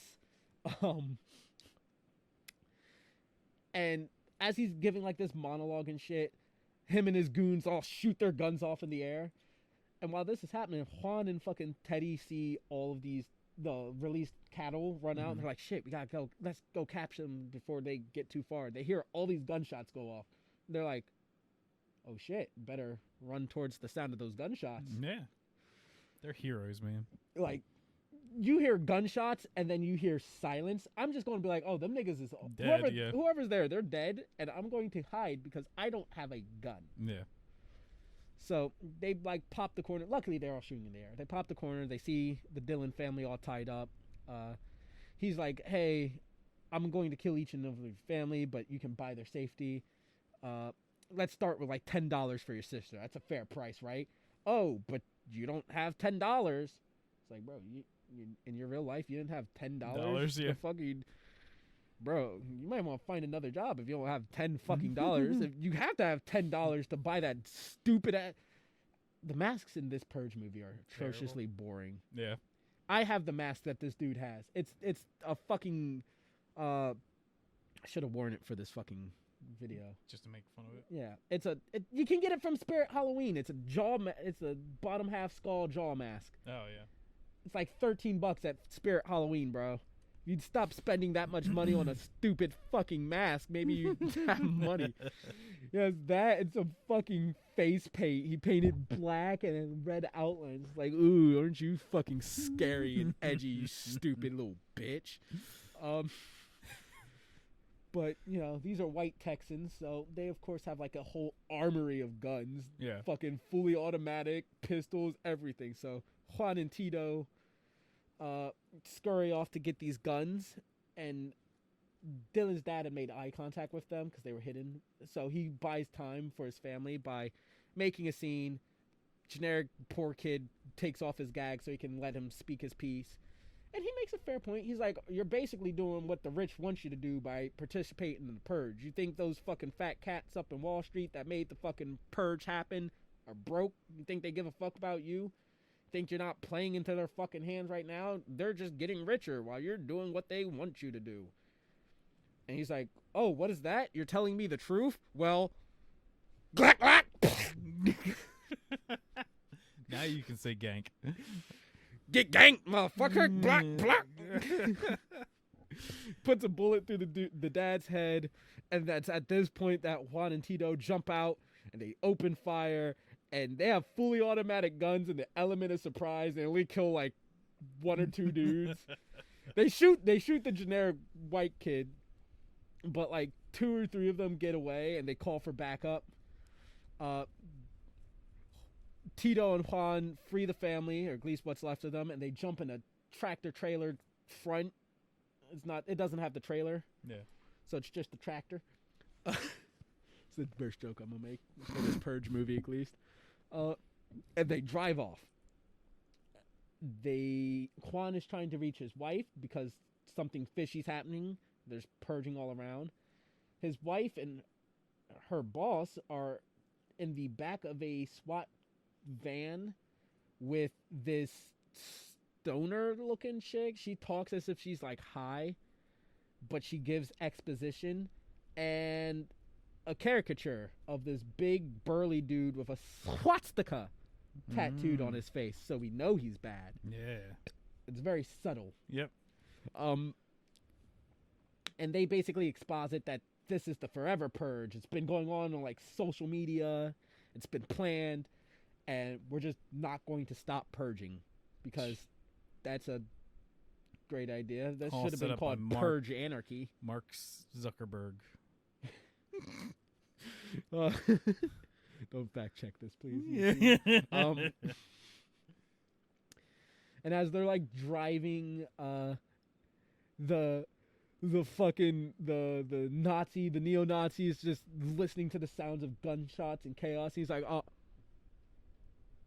AK-47, AR-15, that's a Glock, M1911, double-barrel shotgun, blam, blam, yep, that's a double-barrel shotgun, fucking M1911, wait, what do you guys call it? You call it M1911 or M1911? Because one of them's correct, one of them's not. So fuck, and of course, like, all the gunshots are just going off, like, it's like, brrr. Oh yeah, that's a Glock. Pop, pop, pop, pop. Yeah, that's an AR-15. Like nothing's like over top of each other. It's just like clear. Well, no, there's like a bunch of background noise, but it's that very deliberately over top, and it's just like, wow, these people must be like standing next to the van and just shooting their gun.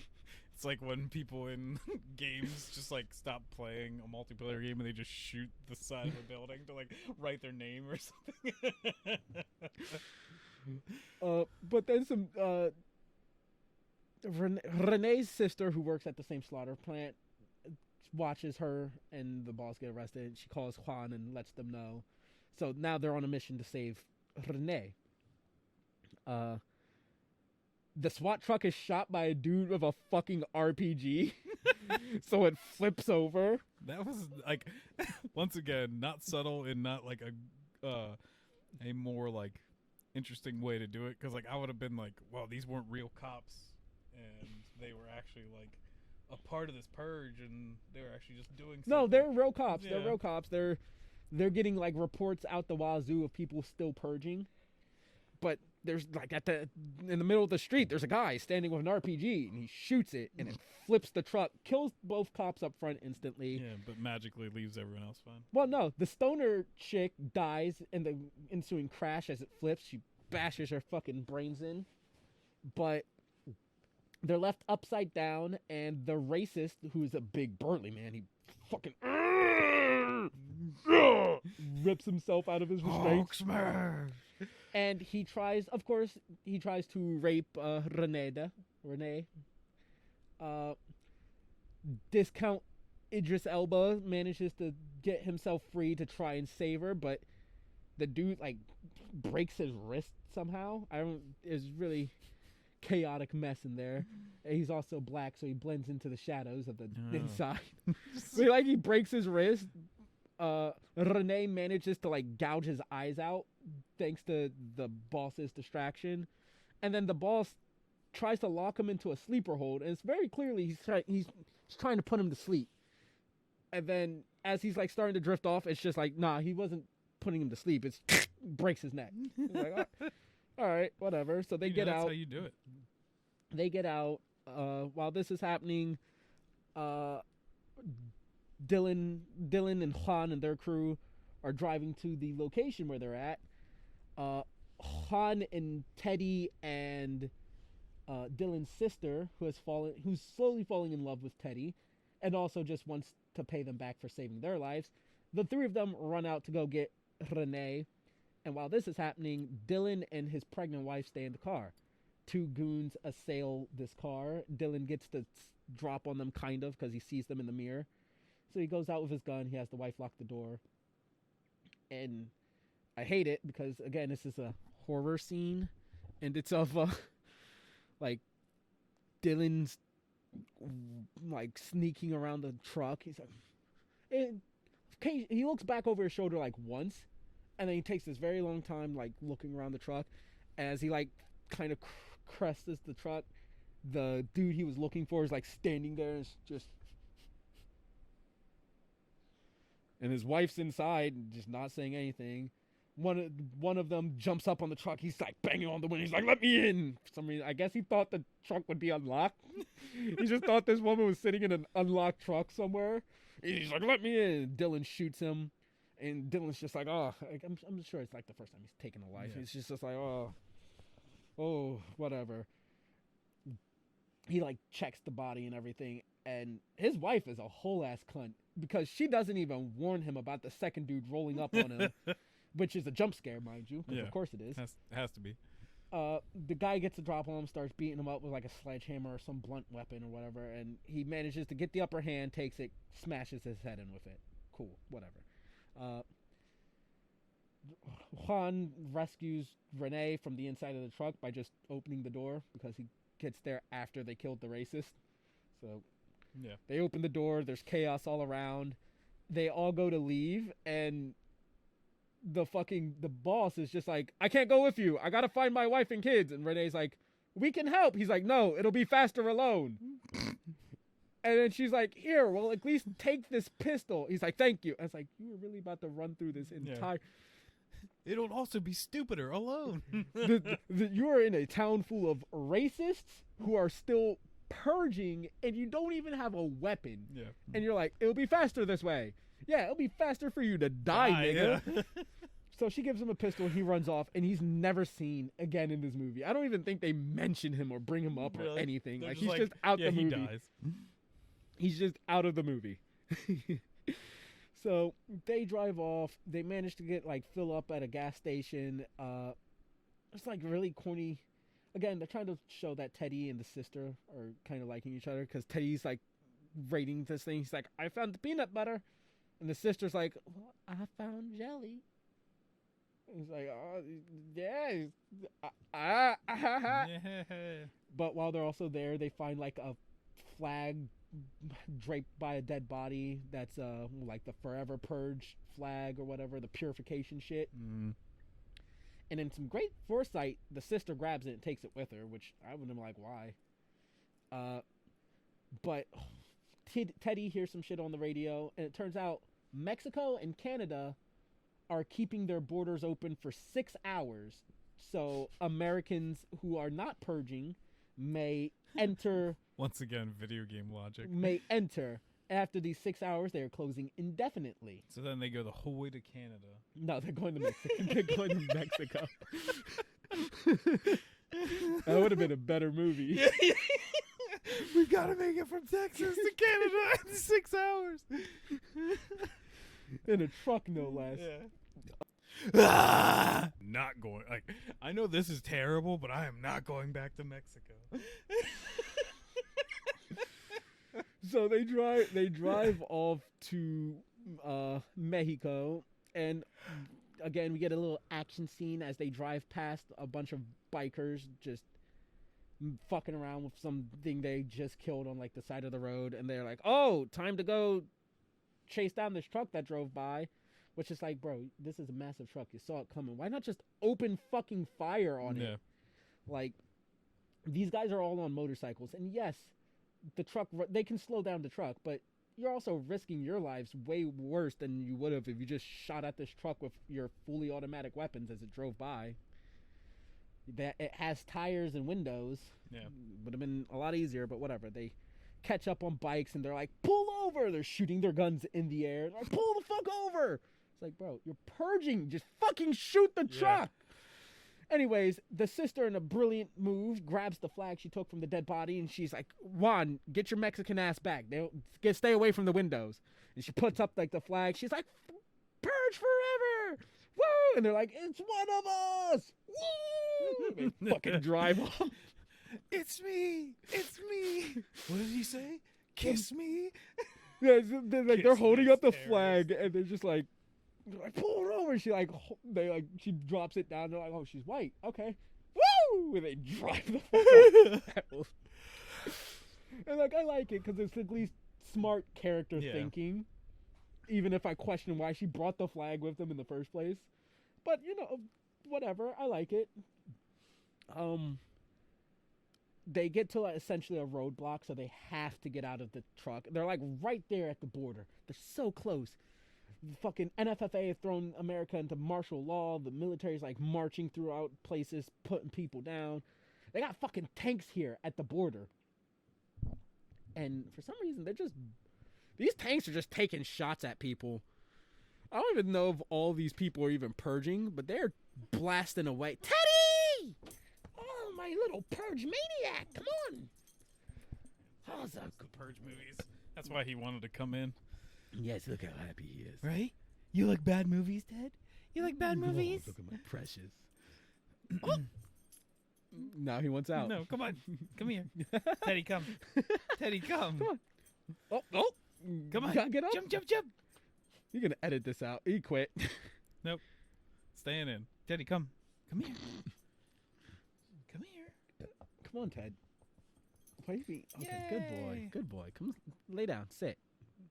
You have my attention. I'm just going to talk while I give you my attention, okay? Yep. Anyways. What are your views on the purge, Ted? Kill them all. What? That was terrible, Ted. No, that's perfect advice. Crazy. So they move throughout the city, and I just find it fun because they're like all crouched down with their guns, so occasionally just taking shots at things, but no shots are ever really coming at them. So they really do look like purgers. Anyways, they get split up after a tank shoots a fucking movie theater, and it like separates them because they weren't all inside and everything. And it's Renee and the pregnant wife, and Teddy, come. And on the other team, it is the sister, Dylan, Juan, and Teddy. Teddy? Yeah. Not you, Teddy. Yeah, actual character Teddy. Yeah. It might not be his name, but who knows? Yeah. The Dylan and Juan's gang get captured by a bunch of racists who have them flanked in an alleyway on both sides. They're forced to drop their guns, and they're like, oh, look at this. We got 2 brownies and some fucking American-hating whites. You know what, white guys? I'll give you a chance to redeem yourself. You just got killed with the brownies. I forget what... One of the characters is referred to as mother. None of these guys even have masks either. They're just white guys in racist attire. And by that, I just mean camouflage primarily. Camouflaged in vests. But she's like, America ain't good. It was bad English. It was a really bad English. And I was like, bro, you can't be calling other people stupid if you... Yeah. This ain't not am. Fucking... I was like, oh, whatever. So one of them punches Juan to the ground, and Ma like walks over. She's about to shoot Juan, and she's like, psych! Shoots Teddy in the gut. Teddy's down. He's dying slowly. They're like, ah! The sister's like, no! And she transforms. No, she's not Carol Danvers. No. Oh no, I was thinking like Dragon Ball Z or something. No. Why would you go for Carol Danvers? She's blonde and... Oh, see, I don't know the context of this person. So But then the military conveniently shows up, opens fire, and in the chaos, the rest of the group is able to get their guns, shoot a couple of them. They kill Mother, or Ma, or whatever the fuck she was called, and they escape.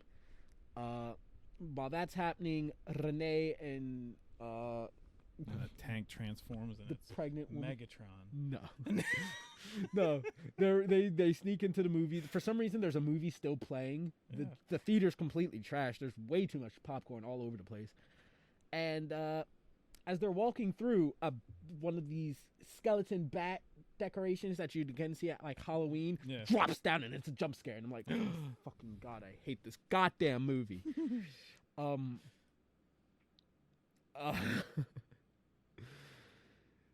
they sneak into this area that has like mannequins and dead bodies all over it, and of course amidst this there are like two dudes who are just playing dead so they can get kills on people, but they both get killed. It's like, you got people meticulously playing dead in Freaking this shit. camping. Like, what the fuck are y'all? They're Freaking camping campers. harder than Anne Frank, bro. Like, what the fuck are you guys doing? Like, the fuck? Why is this your camping ground? Why is this the area that's like, oh yeah, I'm gonna get so much traffic. I'm gonna get my. You don't even got enough shit to get a UAV, bro. You ain't got. This is such a horrible spot to play. Not to mention, I just shoot every fucking. I murder everybody I see in that shit. I don't care if it's a mannequin. I'm double checking everything. Anyways, both groups are following a series of rose decals sprayed throughout the city because they're like right here at the border. And it's leading to these secret group of Mexicans and I think a Native American who are helping other Mexicans in need. They get there. Renee and the wife get there. They get jumped by this two people, and she's like, "We followed the rose. We're here." They're like, "What about the white girl?" She's like, "She's with me." You couldn't. That's all the. She's like, "She's with me." Clearly, bitch. Like, y'all came in together. You got a gun. She's alive and walking willingly with you. Clearly, you're together. She's like, "She's pregnant. Don't scare her." And they're like, "Oh." They like look down as if this fucking round belly that's protruding from her. They're like, "Are you sure?" Anyways, they want to double check. double kill. Yeah, They just pops up. Dude. They all managed to reunite inside of this thing, only to find out on the news that the Forever Purgers have just bombed the U.S. Military thing that's inside of Mexico. And as a result, both Mexico and Canada are closing their borders. The U.S. is retreating from Mexico. And basically all hope is lost, except, these guys have they contact an Indian. The dude's like, "Oh, yeah." Or a Native American, I'm sorry. I did actually think it was like the other, like thought they were like calling tech support or something. Let's just double down on that racism. No, they call it Native American so they can get like a way to one of the passages that people use to sneak into America. Yeah, but they go out, which they managed to do.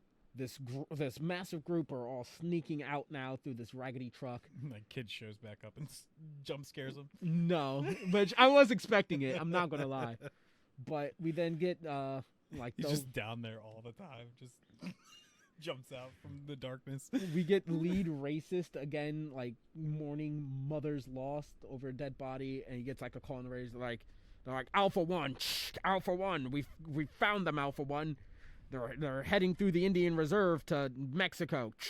Alpha One. He's like, trail them. Trail them. Don't let them get through. But you save that Mexican motherfucker for me. And I'm like, this is a fucking convoy of predominantly Mexican people. Which fucking Mexican do you want, like, Alpha One? He just gets there and he's like, "Oh, I can't kill half of them." Like, most of the people here weren't with Alpha One when Mother died. So it's like, oh, so they have no idea which person. Which fucking Mexican do you want to keep alive, Alpha One? You stupid fuck. You know their names? It doesn't even matter if you know their name. Like, these guys don't know them. Whatever. So they get there. The racists roll up shortly after. Dylan, Juan, Renee, and two Native Americans stay behind, two Native Americans and a fat Spanish dude stay behind to hold the line to buy time for everybody else to cross into Mexico. They're low on ammo, and they get into this extreme fight. Native American 2 has this nigga's Hawkeye. Is that racist? No, because you're referencing Jeremy Renner. Wasn't he outed as racist or something, or like a bad person? I don't know. I heard he's just a weirdo. I know he got canceled, and I'm sure. Oh, he did? Apparently. I don't remember that. Whatever. This man has sticks of TNT strapped to arrows. And he's just fucking hitting accurate shots. Like, he's shooting motherfuckers off motorcycles. Rambo. No. Yeah. Hawkeye, like. Yeah, but Rambo has exploding arrows. Yeah, but so does Hawkeye. The fuck? Rambo has exploding arrows. You know who does? But for some reason, Hawkeye sounds more racist because it's almost like it's like a name stolen from. That's why I was asking if that was racist. Yeah. Is the joke. Yeah, that's why I'm saying you can use Rambo instead because it's less racist. But the joke was that racist? Anyways. Hey, I'm trying to stop us from getting canceled. You said tech support, bro. We're Dunskies. Fucking, he's hitting motorcycles, fucking trucks. He's fucking. No problem, no sweat. I'm like, bro, you could take out everybody. I want to make like a spoof movie now, and like off of your just explanation of all this, I want to make a movie. Like I want a guy to just be up there and actually like each arrow he shoots, he's actually going.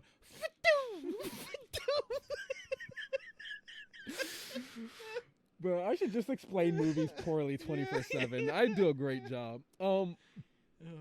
But they get into initial firefight. The fat Mexican that I don't remember his name because he wasn't super important gets killed because he's like, yeah, motherfucker. He has a shotgun. He's like, I'm gonna walk out from my fucking cover. And like, yeah, I got this. And he gets lit the fuck up because of course, man thought his a shotgun got no reach. Man, he didn't check those stats before. Oh, I was just gonna say, man thought he was Roadhog because he was fat. That blubber gave him an extra layer of health. Nah, he died. He just didn't have the chain to pull him in. Yeah, but when did his brother jump out and throw a tire at somebody? No, but after everybody runs out of ammo, they all retreat back to like this little house shed thingy. Somehow they managed to get away too, because like all the fucking racists are out in the open with guns shooting at like a bus, and it's like the bus is like this. They run this way. They have to go up a hill, so it's like, how the fuck did you not see them? Because they come around the bus. They're like they got so close to the bus that you couldn't see past it. Well, like they hear like no firing coming from there, and so he's like, hold fire, and they like, go around the bus, and they're like, where in tarnation are they? And I was assuming like they snuck under the bus or they were climbing up on it. They weren't in it, but I was like, maybe they were doing like fucking Ring Around the Rosie or some shit. No, they like ran away. These people didn't see them. But they're hiding out in here.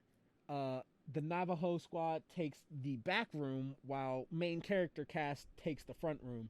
And the Navajo squad are some savages. Like they see like these fucking like the skulls of different animals and some fucking poncho. I guess they're like scarecrow pieces, and they hide in them. So like they're pressed against the wall. They look inconspicuous as fuck. Ghost. Full on fucking phantoms. Meanwhile, the other guys are just like in the room, not doing much of anything until a dude on a motorcycle a dirt bike bursts through, fucking uses tackle attack on Renee, who backflips and falls unconscious. Wasn't she like? Were we hinting that she was some kind of like? She's part of an ex-female militia that has hindered the cartel. Yeah, but she really hasn't done anything like so far. Oh, I mean, she's had like shots when she's protected the pregnant mom when they were like moving through the theater and everything. She was the only one with a gun. She's pop pop pop pop. John Wicking it. Yeah, not that badass. Rainbow Six shit. She's pop pop. You know, now that I brought this back up, she pissed me off because I get it. You want to double tap a motherfucker, but she empties like her whole clip of her pistol into two dudes. She like shoots them. One of them, he falls down. She's like bang bang bang. The pregnant bitch is like, watch out. She turns around. She's bang bang bang bang bang. I'm like, bro, you're dead. Settle. Bang bang bang bang bang. You gonna run out of ammo? It's already scarce, you bitch. Stop. She just takes the magazine out and starts stabbing him with it. She's like, she's badass. Don't get me wrong, but she was also like, look, that nigga's dead. You want like, you don't need three. You don't need the 3 shots as your double tap. You can normally get away with just like shooting them one more time. Yeah. Maybe 2. As long as it's a headshot, I think you're good. But she gets KO'd by that. Juan and Dylan fight off everybody. Dylan's fighting with like an antler he found. And they managed to succeed. Dylan fights off like 2 of them, kills them. Juan kills, I think, 1 of them, and he's about to get his face pressed to the tire of the dirt bike when Renee comes to. She's like hella dizzy, but she picks up a pistol and she's like, bang! Kills the dude. Mm-hmm. Wasn't super suspenseful, but they tried to make it. All of these dudes that have come in have guns. But none of them used it. They don't pick up any of these guns. Oh, so it's And Suicide Squad. This is the Not video Suicide game Squad. logic. Birds of Prey. Yeah, this is the video game logic I hate, because apparently these niggas didn't equip Scavenger Pro. They can't even pick up weapons off the ground. That's even They didn't even hold X. Yeah, that's still like one of the things that just like I hate Birds of Prey, but like that end fight scene thing where like those guys come through the roof and actually like shoot down, and then they're just like, we're never gonna use these guns again. like they shoot the glass out, and then they're just like, yeah, we have like SMGs on us, but these people with like baseball bats and shit are gonna kick our asses. Yeah, like there's a dude with like a LMG, an SMG, pistols, and a shotgun, and like they only pick up 1 pistol, and it's to shoot 1 guy, and then fucking Renee gets straight up yoinked out of a window. You remember Nightmare on Elm Street where Freddy like reaches through the painting and pulls the mirror? And she got that. That shit happened to her. Fucking Alpha 1 lead racist just said, "Get over here." Sucked her through a window and ran the fuck off. Meanwhile, Team Navajo fucking slaps the shit out of some people with their scarecrow disguises, murders them, run up to catch up to some other racists who broke off to try and chase the Mexicans that are making it back. And again, Hawkeye's out here. He's like, taking niggas out left and right. Fucking lead Native American out here beating ass. They're badasses, motherfuckers. Killmageddon. And meanwhile, fucking Alpha 1 has a gun in one hand and a knife pressed up to Renee's throat. He's like, "Call for your husband. Get him out here." I'm like, hey, how do you know this is? How do you know this connection? Yeah, like they weren't even together for they're just neighbors. This guy was like just lived near them like for the longest time. But fucking, he's like, "Get him out!" And she starts like yelling in fucking Spanish, but she's like yelling "fucking pig" or some shit like that at him in Spanish, or "you asshole" or some shit. He's like, "Speak English, fucking speak English." And we have like this scene of Juan sneaking up behind him, like on top of these rocks, and for some reason he takes out this rope and he lassos him around the neck while Dylan sneaks up on the other side and lassos the I don't remember if it's the gun arm or the knife arm, but he lassos the other arm, and they fucking force him to let go Renee. They drop him, and then Juan like comes up, he has a gun, and he's like, "Does this translate, pendejo?" and shoots him between the eyes. It's like, bro, you had a gun this whole time? Yeah. Just shoot him in the back of the fucking head while Why he's did you screaming. need a rope and shit? Like, all that to deliver a stupid fucking one-liner? Like, that shit wasn't even good. Oh, my God. This movie sounds incredible. So then everybody catches up. It's happily ever after. By the time Dylan gets to the refugee camp, his wife has already had their beautiful baby girl, which I was like, oh, maybe they're going to like name it after Renee's actual name, or maybe the sister or something, like to show a token of this new forged respect. But instead they name her Purgette. No, they don't even like give her a name. They're just like, can I hold her? She's like, of course, please do. And fucking, as they're like having this moment, Juan and Renee just walk out the tent and they're like, yeah, man, this is cool. Nice. And then we get like news updates on America basically crumbling. They're like, the NFFA toppled by their own creation. What will rise out from the wreckage of America? People against the purge are fighting against all of these maniacal purgers. Blah blah blah. It's like, really? This is just kind of how it ends. Yeah. Did these people just have the goal of purging forever? This entire movie should have just been called Purge Anarchy, because this is the one that kind of is more anarchy than the actual one. Anarchy, yeah. Yeah. But I'm so sick and tired of Purge movies having people who are already trained badasses as the main character. Aside, like the only good ever horror action movies, and I think we've kind of discussed this before, Predator and Aliens. And The Predator from like 2017 or 18. Oh, with what's his name? Key and Peele, yeah. Yeah. Keegan Michael Key, but yeah, like it's clearly this is Alien, better than the original. Alien, Predator. I think, is an actual like horror movie, but once you get to Aliens, that's actually like an action movie because it's got like all the Space Marine guys and everything. Well, The Purge markets itself as a horror. Yeah, it's not. It's an action movie with some jump scares thrown in. Fucking all your characters are all like your main character is always some type of badass.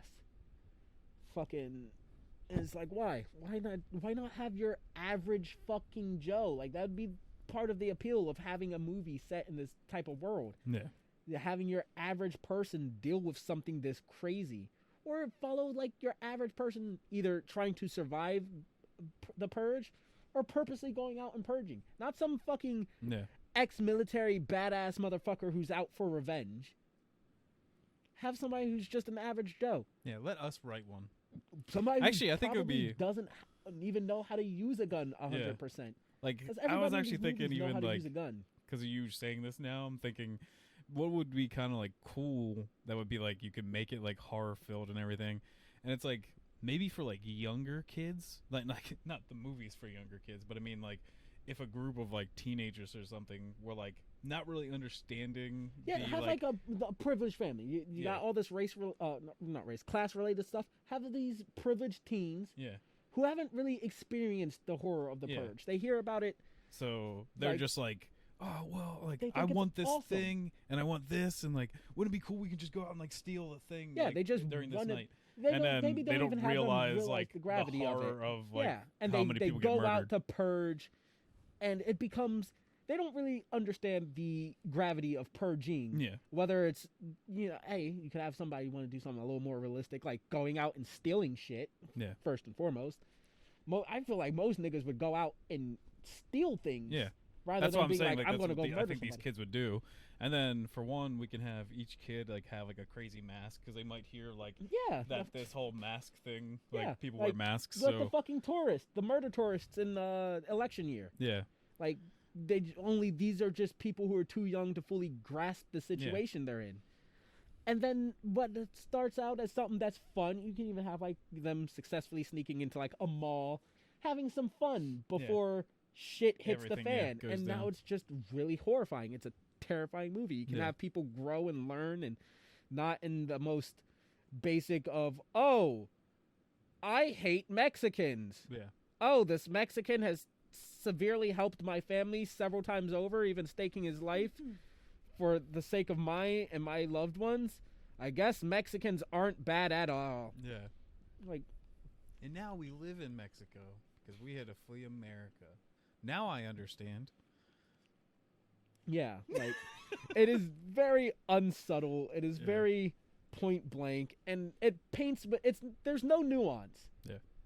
I like, yes, being racist is bad. Thank you for pointing out this theme. Like, all of the themes are very blatant. There's no nuance. There's no subtlety. Let us make the movie. We'll make a good one. It's not even a horror movie, which is what you market it as. And then the even masks, if you want, we'll also suck. We'll do two. We'll do one where it is actually like an action movie, but we'll actually make it better. And then we'll do one with the kids. I want Arnold in The Purge. Dude, actually, that'd be kind of good. I want Arnold to be a middle-aged, middle-class man. Just he's not really middle-aged. He's like old as shit. We have CGI. Shut up. We made Sam Jackson into a young man. I'd like actually like old as shit. Arnold. No, that's doing it. It's gonna be too close to Get Out, but on steroids. Or not Get Out. Don't Breathe, but on steroids. I want middle-aged. No, I want him to actually be the good guy. I know. Well, he is the good guy technically. What, The old Don't man Breathe? and Don't Breathe. Yeah, they're attacking him. He defended himself. I mean, you. Wait, was it? Oh, that was the one where he's fucking pregnant somebody with a turkey baster, right? Yeah. Okay, That's forgot. a weird ass movie. I forgot all about that part. Yeah. Never mind. Point is, he's a creeper. He's like a real messed up dude. yeah, I forgot all about that. But I always want him to be a middle-aged man in Middle America. He's just your average Joe, but it's Arnold Schwarzenegger. No, because that like we're we're supposed to be making our I know, but action that's one. fucking hilarious. That is the action one. No. It's Arnold Schwarzenegger. He's got to be like an old He's automatically an action man, right? It's automatically action. Austrian. We'll just make him Arnold Schwarzenegger, basically. Yeah. How about we just make him like he is an old Austrian movie star that his only like combat experience is because of stuff they've taught him in movies. You know what? That would still be more interesting than what we get in most of the purges. Fucking. You have it in like L.A. and then we'll make it like actually like just a bunch of actors trying to survive. That would be an interesting thing to look at. Off of their like movie combat experience. I'm surprised so we they're don't trying have to do like Hollywood Purge yet. We could almost make it like funny too, because that you could just make it like that'd be a great Purge parody. Yeah, like they're just trying to do like stupid shit. Like you mean everything I do in general? Well, no, I mean like they're trying to do stuff that they were like taught in movies to do, like flippy dippy dumb shit instead of just like aiming shooting. Like they're just like trying to like flip and like punch a guy and like spin him around and then shoot him, and then just like the people that are like doing the Purge are like, what the hell are you doing? I just want them to be like, Chris, stop. You don't have your fucking stunt double. Yeah. Which Chris is this? Who knows? Yeah, it could be could Pratt, be any Pine, Chris. Hemsworth. Yeah, there's a bunch more Chris's. Yeah, out but I there, was about too. to say, what's the one that plays the pilot, Trevor from Wonder Woman? Pine. That's Chris Yeah, Pine, Chris right? Pine, I yeah. said Pine already. Yep. Evans is the Chris I Mhm. was missing. I thought I said him already. No. Oops. Why the fuck would I And name- Chris Brown is gonna be in it. We're just gonna have every Chris. Chris, this isn't fucking 1940 or Columbus. That was the joke I was going to make, but I already fucked up because I was thinking of goddamn Orwellian again. I was going to say, Chris, this isn't 1942. Yeah. You can't discover America again. But, oh well. Well. Damn you, Orwellian nightmares. So I think we'll just talk about Jujutsu Kaisen next week, because we're at 2 hours, so I'll save that for that. Fun just dicking around with the Purge, bro. Yeah, and then even like so did I. Like Oh, I'll probably you know never what? watch this. Like I Oh, said, no, I was go already watch it. done. Go watch it. It's full of dumb shit that will Yeah. make you laugh. I was done since Election year. Yeah, election year, and I just like, because even that one was just dumb with like the guy like saving her and stuff all the time, and I don't know. It's just bad. Like, I get it. You have a message, but getting a megaphone and screaming the point of your movie at the top of your lungs isn't really making a great movie. Like, they're not even fun. Like, when I say watch it, I don't mean go out and pay money to watch it. Bootleg that shit, or like when that shit's on Netflix or Hulu or whatever streaming service it'll jump on, watch it. It'll probably end up being on like HBO Max or If something. you're watching TV late night and that shit comes on and you're like, oh, there's nothing really else on, watch it. Yeah. It's dumb, but it's fun dumb, kind of. I just like making fun of characters and some of the bad decisions, or the dialogue is atrocious. It's very bland and uncharismatic. These are very like budget movies, so they get like basically people you've never seen before that don't really know if they can act or not. And the acting itself wasn't bad. Like, a lot of the emotional scenes, I do think the actors and actresses in this movie brought their A game. They did a pretty decent job. Like, some of the worst acting in there is at least serviceable. I don't think this is like, oh, you're gonna win a fucking Oscar or whatever, but it's good acting. The acting is good. It's just when you have to say, it doesn't matter how good of an actor you are. If the script is bad, the script is bad. And some of this fucking dialogue is just atrocious. It's like, who speaks like this? So, yeah. Like, kudos to the actors, man. I For kind of sticking through it. I was kind of it's a Purge movie. I wasn't expecting the actors to be as good as they are. Yeah. But they did a damn good job acting. Fucking I don't know anybody's name, but the dude that played Juan, handsome motherfucker. Yeah. I was like, why didn't fucking the sister fall for Juan? No offense to Teddy, but Juan was where it's at. Fucking the dad, not the dad, the boss, the black boss that just ran off. He looked, the stranger in Purge 1, the first one, the black guy. Yeah. He looked like he looked like somebody ordered him off of Wish. Like, he looked like somebody bought Great Value Idris Elba and fucking melted him in the microwave. I'm not saying he's bad looking, like he's a pretty attractive man, but like, just saying he's a few grades down. It just looks like they're trying. They're trying to catch Idris Elba, but it wasn't in 4K. They're trying to capture the dude from the Allstate commercials. It just it's a little bit low quality. All right. Well, it was good talking about the Purge and Loki. Like I said, we'll try to talk about Jujutsu Kaisen next week. We also probably gonna have a special episode talking about all the future blockbuster movies coming out, and then I don't know, are we gonna try to see Black Widow before the next podcast? Is it coming out before the next podcast? Yeah, it comes out the 9th. I don't know my math, but yeah, I'm down. 8th, 9th. Today's the 3rd. Yeah, So they're 4th. So it's Friday. Yeah. Okay, yeah, we can see it Friday. Yeah. So, I'm off Friday, so whatever time you want to see it, let me know. Yeah. But yeah, we'll see that and probably talk about that, and we'll have a doubling down of some MCU-ness for Loki and for Black Widow. I think Black Widow will probably be worse than the next episode of Loki, but hey, who knows? I'm hoping it's good. Yeah. Like, it's just like interesting. Like, feels like 3 years worth of waiting for this movie that should have been out already. Like, can it deal with that much anticipation for it hopefully being a good movie? I didn't have much anticipation for it. I don't know. Like, I hope Taskmaster's awesome. I hope that's my biggest awesome. thing is Taskmaster better be sick or this movie's garbage. Like, I know a lot of people have been wanting,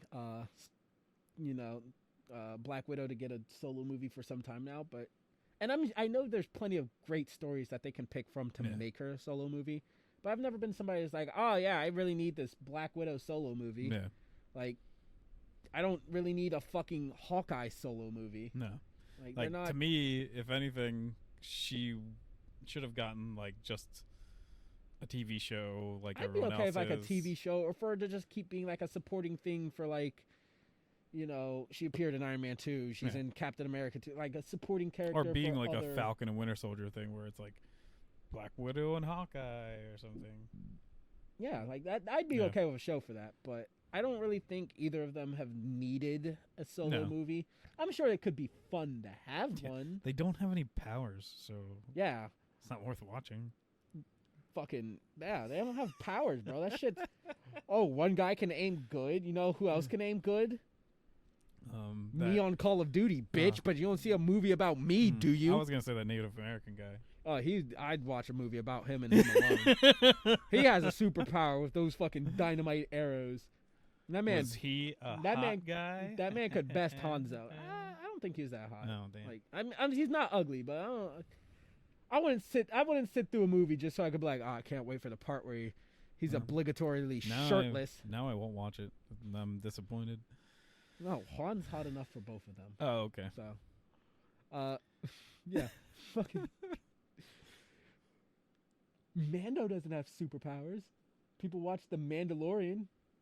But he's got a little baby that has superpowers. Yeah, well, Shang-Chi has a fucking dad who has superpowered rings.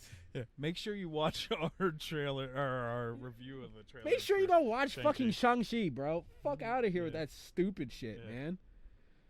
But Shang-Chi doesn't have powers, but I like Batman because he's brooding and also doesn't have fucking powers. I guess they're both rich. I was about to say, but Batman's rich. But I was like, well, his dad is the Mandarin, so he's probably rich too. I refuse to watch Shang-Chi, but I loved going out to watch fucking Joaquin Phoenix's The Joker. Yeah. That movie about some dude who doesn't have powers. Yeah. Fucking stupid ass motherfucker. Shit's so dumb. But You want to go down a list of... You know what? That's going to be our next episode. We're going to have a fucking special episode of lists of movies coming out yeah. and lists of characters who don't have any fucking powers. superpowers. Fucking idiots.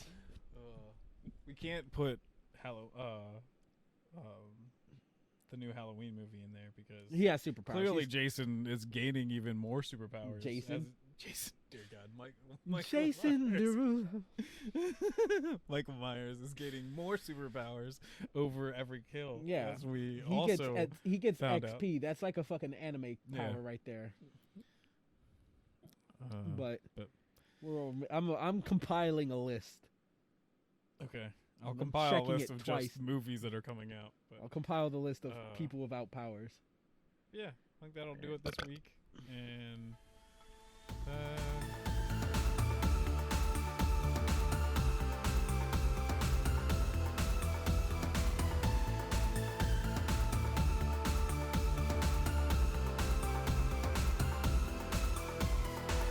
Like noise, like I Yeah. listen to it. I don't watch it. That shit I put on when I'm like cleaning or masturbating or other important things that have ing at the end. yeah, I was hoping that our the funny video would have actually gotten some views because I was Still kind showed of, like, around. proud of it because it Oh, like- it was a lot of fun. yeah, because like I rewatching and stuff when I was like editing and everything, I was like, this actually is pretty great. I didn't get a And- chance to watch it. I saw it went up. I just didn't watch Yeah. it yet. But let's share it around a couple of friends. And I think I'm still gonna do it, but I'm gonna cut down the Shang-Chi one like smaller, just like a clip of it, and I'm gonna put it on Twitter and then tag Simu Liu or whatever in it because of the whole part, like the rant about. Well, because that's you that's guys. so fucking Yeah. stupid. Like, how many Yeah. superheroes are there that have no power, Yeah, or but have still don't know functionally- like that good of martial arts and Yeah, or have like functionally no power. Like Daredevil, he Yeah. doesn't have a real superpower. Yeah. He just has a detriment, basically. Yeah. Bro, I could shout and that man's done. Yeah. Fucking motherfuckers love Samuel L. Jackson as Nick Fury. What Yeah. is his superpower? The man lost an eye to a fucking cat. Yeah. Like, you can't be like, oh, Shang-Chi doesn't have powers. I don't want to watch this fucking movie. Yeah. And turn around and fucking applaud Nick fucking Fury. Yeah. It doesn't work. That nigga don't do shit. He stands around, holds a pistol, and pushes buttons. He doesn't even say motherfucker. That's Samuel L. Jackson's Yeah. real life's fucking superpower, Yeah, and he they- doesn't even do it. He almost says it a few times, and then they like cut away because it's Disney. Yeah, but I'm not gonna lie, I do kind of enjoy that though. Yeah. But still, like, he has one fucking power. Sam Jackson has one fucking power. Nick Fury can't even access it. Nah. So what the fuck you mean? Oh, Shang-Chi doesn't have a fucking superpower. Like, I know Cap has superpowers, but his whole character thing boils down to I throw shields at Yeah. people. Oh, it's fucking riveting right there, bro. I was thinking next week or something because all the big blockbusters haven't come out really. I think it's like the first weekend for it because it's next week Black Widow comes out. Yeah, I'm gonna watch that. That we could like rank all the movies that are supposed to be coming out the rest of the year or something like that as like how anticipated they are. I'll be down. That'd be kind of fun. I need to make a list because I forget everything because we've already made reactions to a lot of them. Yeah, I was about to say But most of them we've we reacted just- to. This would just be fun as like a list. People always love lists. So I guess we don't need to put the Forever Purge on there then because it's already out. I don't think it would have ranked that high anyway, so I guess it doesn't matter. Did you ever watch the Purge show? No, I haven't. Was that any good?